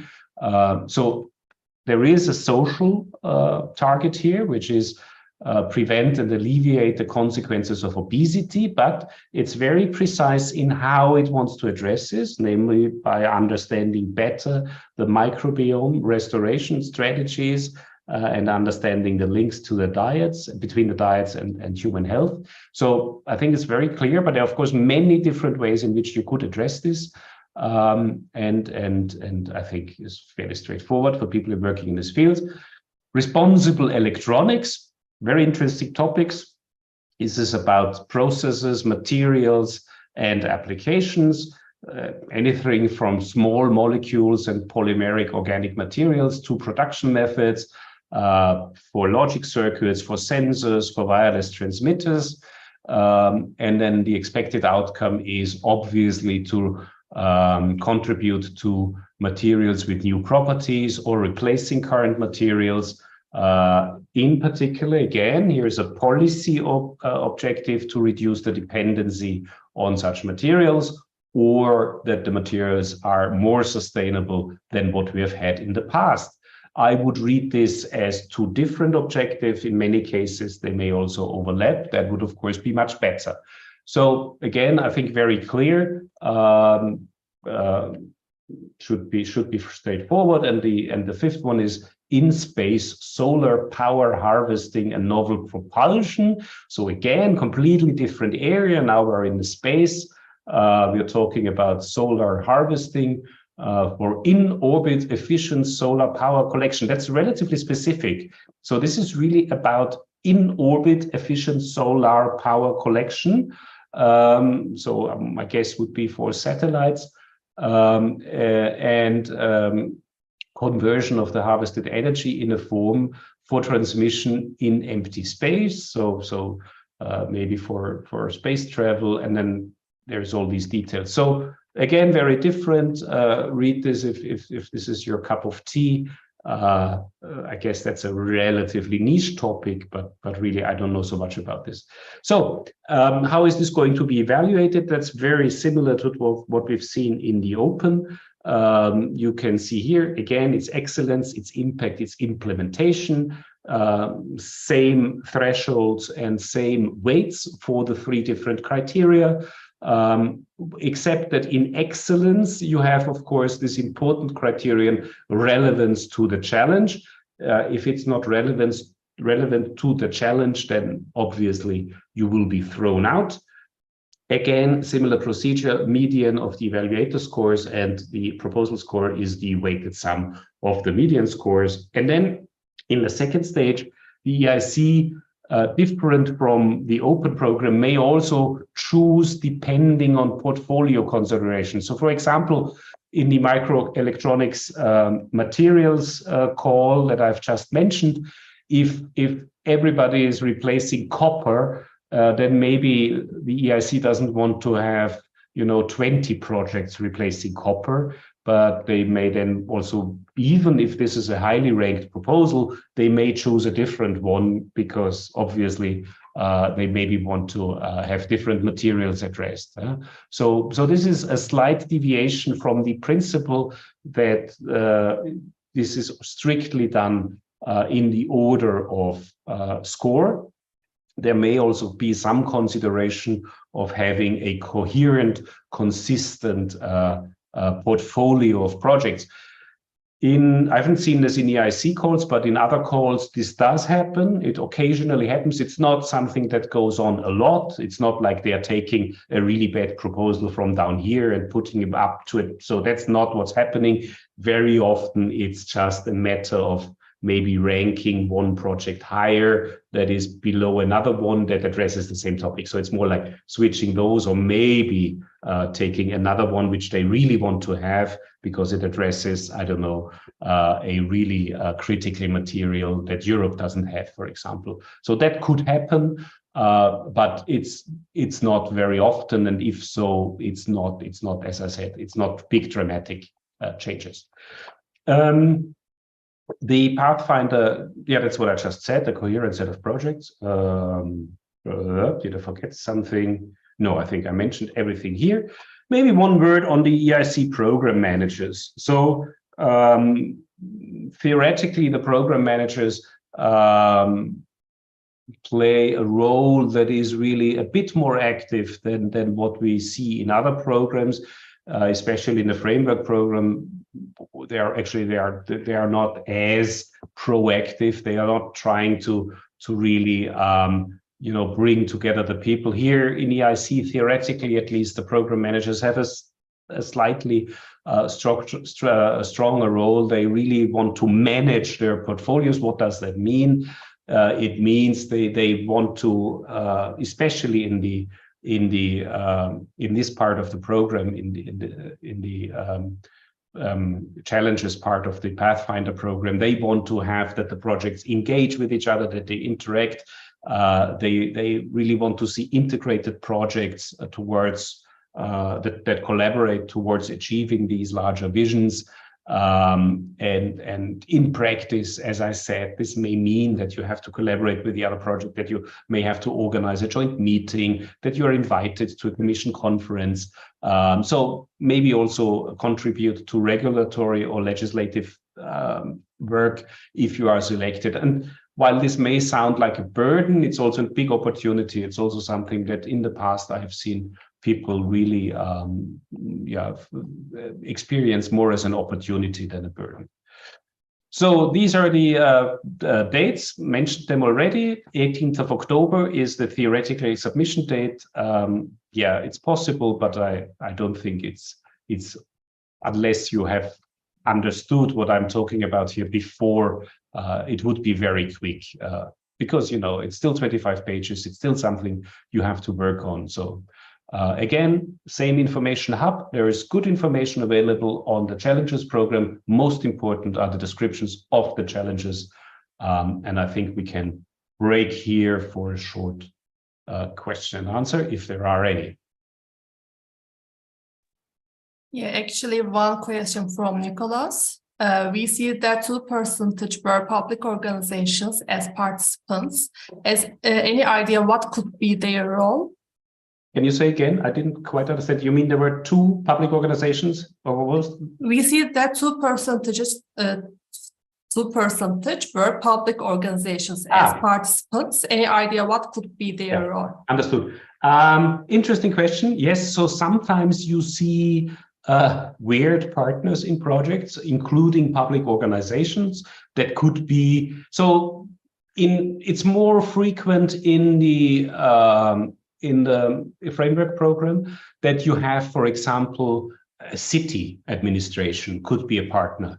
And obviously what they do is very often test something, or they provide recommendations, they provide an access, or for example, very often you have also non-governmental organizations that participate, for example, in data protection projects. There is a lot of bodies who are interested in that topic and who are NGOs. So these types of organizations can make sense for rolling out something, for testing something, for providing user requirements. I think that is mostly their role. Yeah, I hope this answers the question. Okay.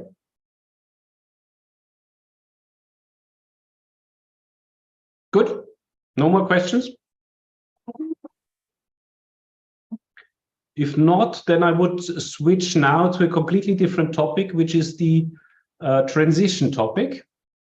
Eric, there's Yes. only one question. When will be the challenges of 2024 announced? Yeah, I think that's probably for you to answer. I would expect them usually in December at the latest. Yes, maybe late November or early December, we expect to see the work program of 2024. Then Yeah. it means then we will see the new topics. Yeah. Last year, I think we scheduled this talk a bit later, and I could already talk about the draft document. But this year, I actually have not seen a draft, although I usually have good connections to the committees, but I didn't hear anything. So maybe they are really not yet out. Not yet, yeah. Yeah. Okay. Good. EIC transition. So frankly, I have less experience personally with the EIC transition, but the model is I think it's quite interesting. Maybe it's even slightly underrated, I think. So again, this is a program funding innovation activities. Now we are a bit higher up in the TRL levels. So this is more for going beyond proof of principle. This is more about maturing and validating novel technologies. And again, similar to the Pathfinder, here we have two streams of activities. One is the open scheme, the other one is the challenges scheme, where in the open you have no predefined thematic priorities. They are open to many different fields, but with an important caveat that I'm going to tell you. And you have the challenges similar to what we have seen, where there are predefined thematic areas of emerging and strategic technologies. And what is important in these cases here is that transition builds on the results of previous EIC and other related projects that have been funded by the European Commission or some other programs. So there is a very clear definition. Actually, there is even a list of projects that are eligible on the results of which to build an EIC transition project. So this is really important. This is really the idea. We have all these wonderful results in EU-funded projects, and for the most part, not so much is happening with those results. How can we take these results and bring them closer to the market? That, I think, is the underlying idea, and that's what this part of the program really is trying to do, including, of course, own projects from EIC, for example, Pathfinder, but not exclusively.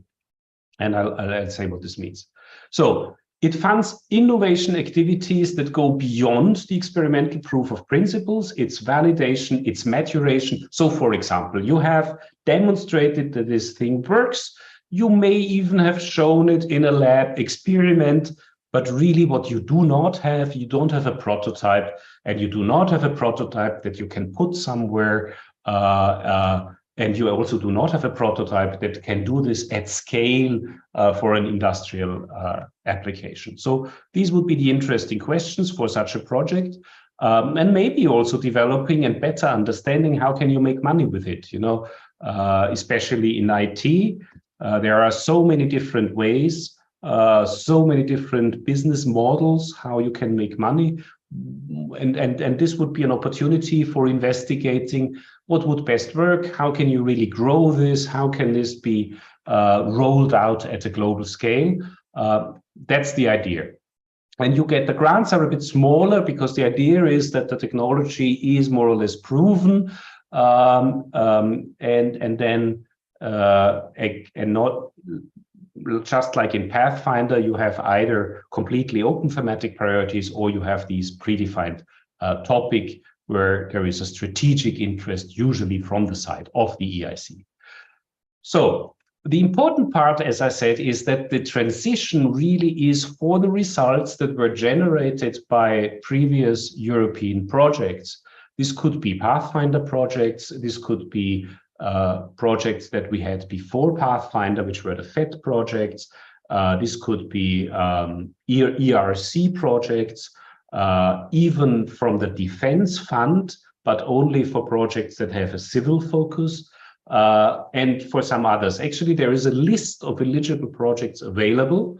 You can take a look at this list, and what is important is, so let's call this project the mother project, the project that originally produced an interesting result, where you now say, okay, wow, this is cool, let's take this a step further. The obvious idea would be that you say, this is a project where I have been involved in, but that is not necessarily the case. You theoretically, if you are an innovator, you could also just study this long list of projects and what they have produced, and take one of the results and mature it further.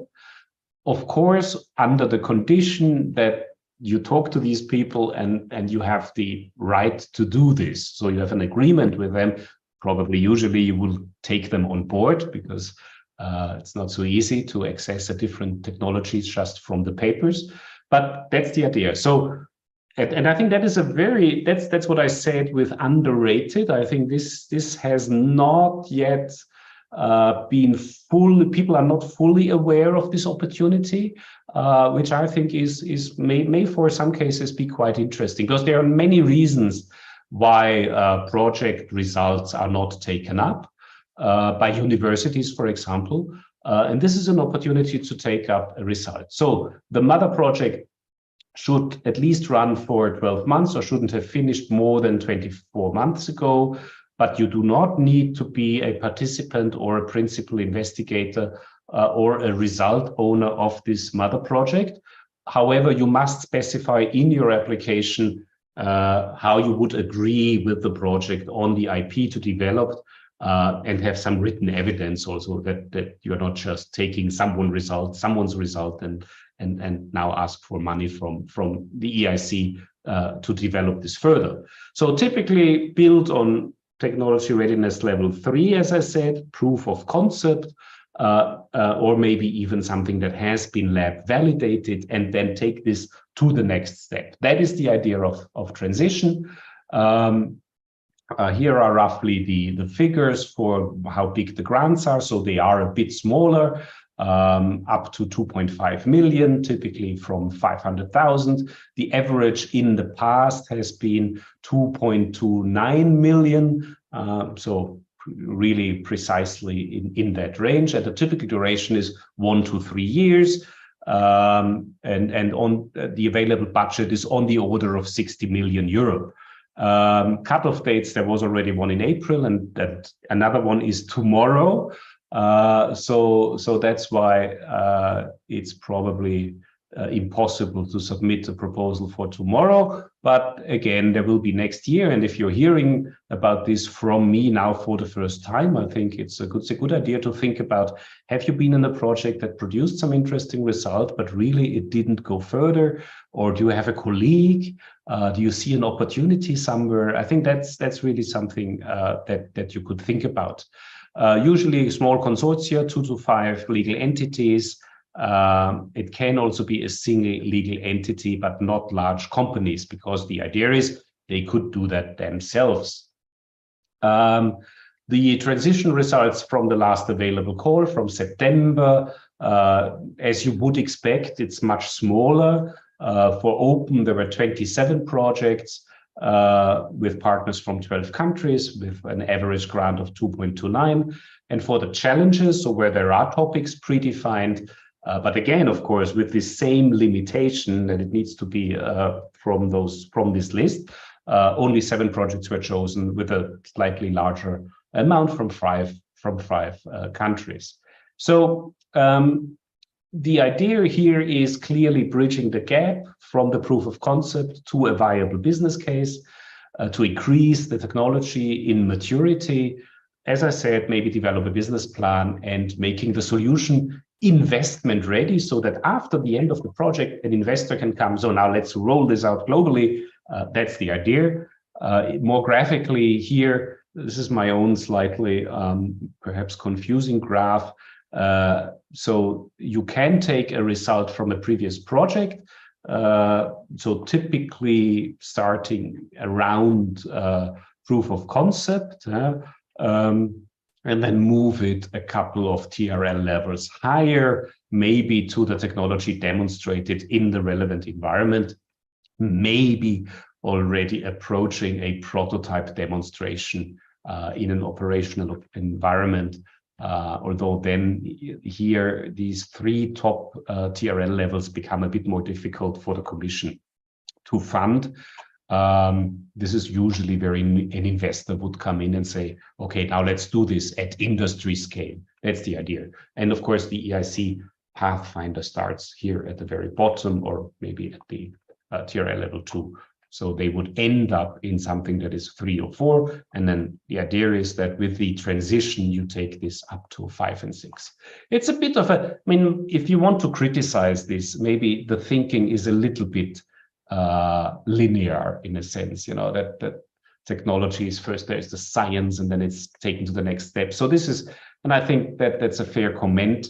But then again, in many cases, it is still true that at the end of a research project, you will have something that is a bit more scientific. It still needs to go to validation and prototyping.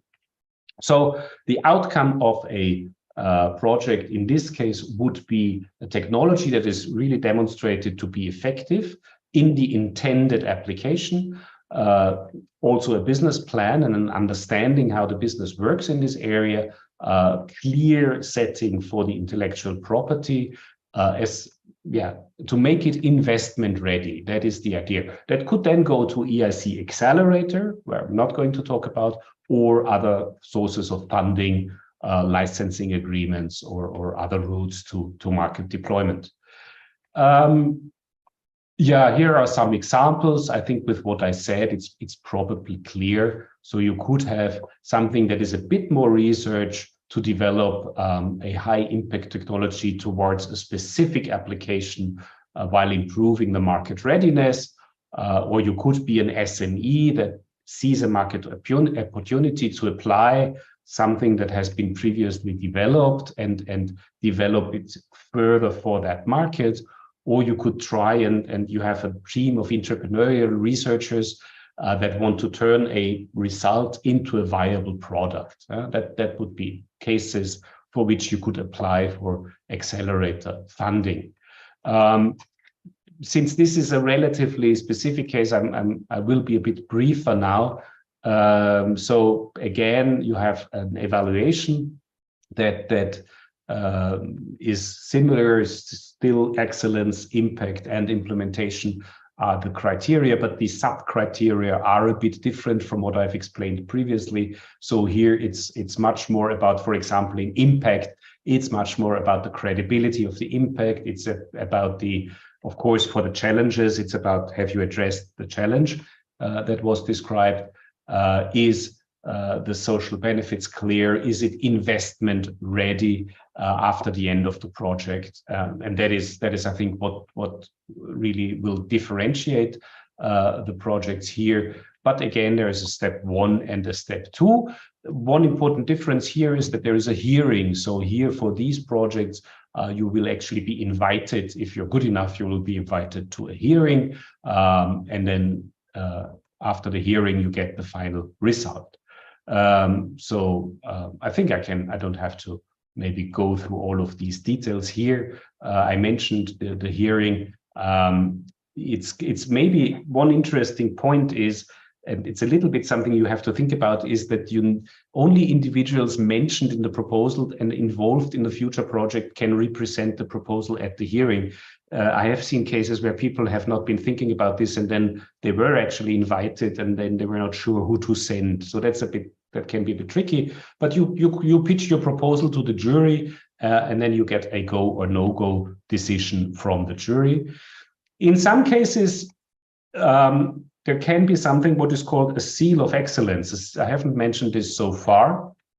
If you are applying from an SME and you meet the evaluation criteria, but you're not selected for the funding, then the EIC will give you a seal of excellence. The idea is that then you can go to your national funding agency and say, look, I got this seal of excellence. Will you fund my proposal based on the European Commission's seal of excellence? And then it depends on your national agency if they have a procedure for doing that, which some have and some don't. So it's you do not get a seal of excellence if your proposal was weak. Then you don't get it. So it should be what it says. It should still be a seal of excellence. It basically says this was a good proposal. Unfortunately, we don't have enough money for funding it. That's the idea. Yeah, as I said before, if you are building on the results of a previous project, you must include a declaration of the coordinator of the person or the consortium who owned the IP or who owns the IP, so that you can build on them and exploit it. That is quite important, but you do not have to be a participant of the previous project, which I think is kind of cool. So to summarize, again, transition are these two streams where we have open and challenge. Open, there is no thematic priorities, but you need to build on a previous project and you come with something that is a suitable mix of research, technology development, validation, demonstration, and developing the project further in the market area. And then you have the transition challenge, which, similar to the Pathfinder challenge, defines areas, but with the same condition. You also need to build on a previous project. And there are three topics that have been mentioned in the 2023 program. But since the deadline is tomorrow, it doesn't make much sense to really go through them. Here, I do have the slides from last year's presentation. One was on full-scale micro-nano biodevices for medical and medical research applications. Another one was in environmental intelligence. And the third one was on chip-scale optical frequency combs, highly specific. Again, a lot of information is available online. And I really encourage you, if you're interested, have a look. It's really easy reading for the most part. It's not short, but it's easy reading. I want to mention 2 points, and this will be my two last slides, because there are open calls right now, which are not in what I have said so far. They are open calls for coordination and support action, and maybe Tarek or someone else can tell you more about this. One is a financial support for ecosystem partners. This call has a deadline mid-November.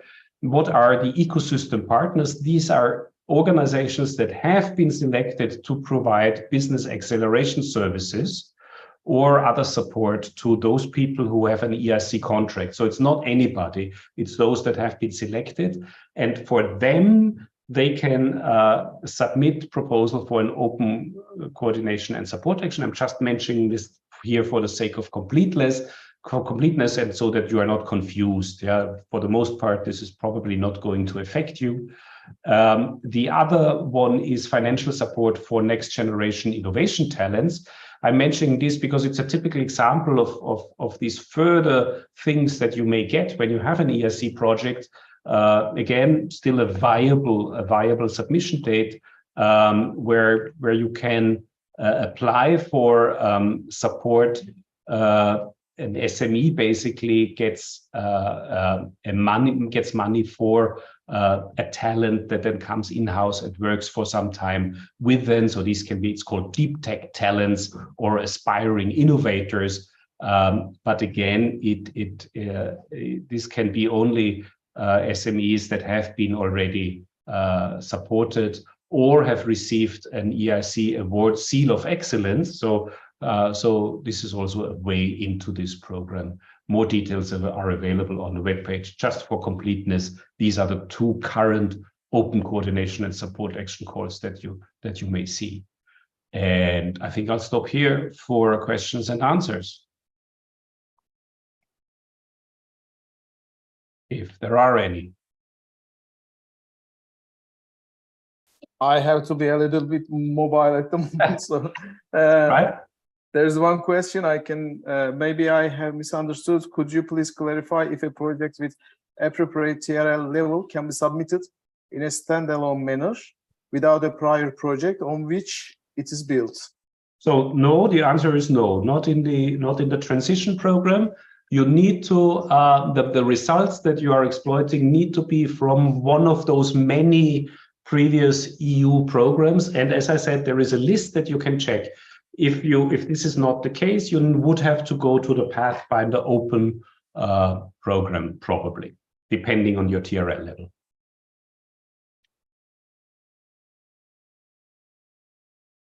Yes, there's another one. How can you show convincingly in the proposal that your solution would be investment ready by the project ends? Do you have any examples? No, I don't have any example. That's a very good question. How would I convince an evaluator that the project? So obviously, I guess, what are the typical investment cases for such growth investments? The investment cases would be that, for example, so you have demonstrated in your lab prototype and maybe also already with an industry partner that this works. And that would be the end of the transition project. So, and then what you need to do is now you need to turn this into, it's not really research anymore, but it's the question of how do you scale this up to industrial size? How do you address all these issues that you will have when this should work, I don't know, every single day and produce thousands of pieces every day. So that's the kind of investment for which that is investment ready. And you would argue that by the end of the project, you will understand what are these challenges and you will know how to address. I think that would be the argument, but really, I don't know. And since the projects, I think these were only in transition, the last call, but correct me if I'm wrong, this I think were the first projects actually. So we may not have so much experience really how this works. And you have seen the numbers are relatively small. So it's not that many projects we talk about, but that would be the argument that I would make. Yes. So there's no remaining question at the moment. Beautiful. Yeah, thank you very much. And I hope it was not too much. It's quite a lot of material. But even, as I said, even if for the open, the 6.7% may be a bit discouraging, you should maybe, occasionally try it if you have a good idea. It's not many people succeed with their first proposal, but there is a learning involved, and that may be a reason why to submit. And then again, as I said, money alone should not be the sole driver. There is also a bit of a strategic element in this. There's a lot of learning and getting to know partners involved in these processes. Why I still think, although it's a lot of work, but it can be very fruitful. And we have seen people usually come back to this program if they have been successful. Yes, and the cooperation built in order to be prepared for these programs may lead to another opportunities, of course. And, exactly. Yeah. And I would also encourage you, as I said, try to become an evaluator. There is an expert database by the Commission. Especially women should apply. I should say this. Then they have very high chances of being selected because there are always not enough women, especially in the engineering fields.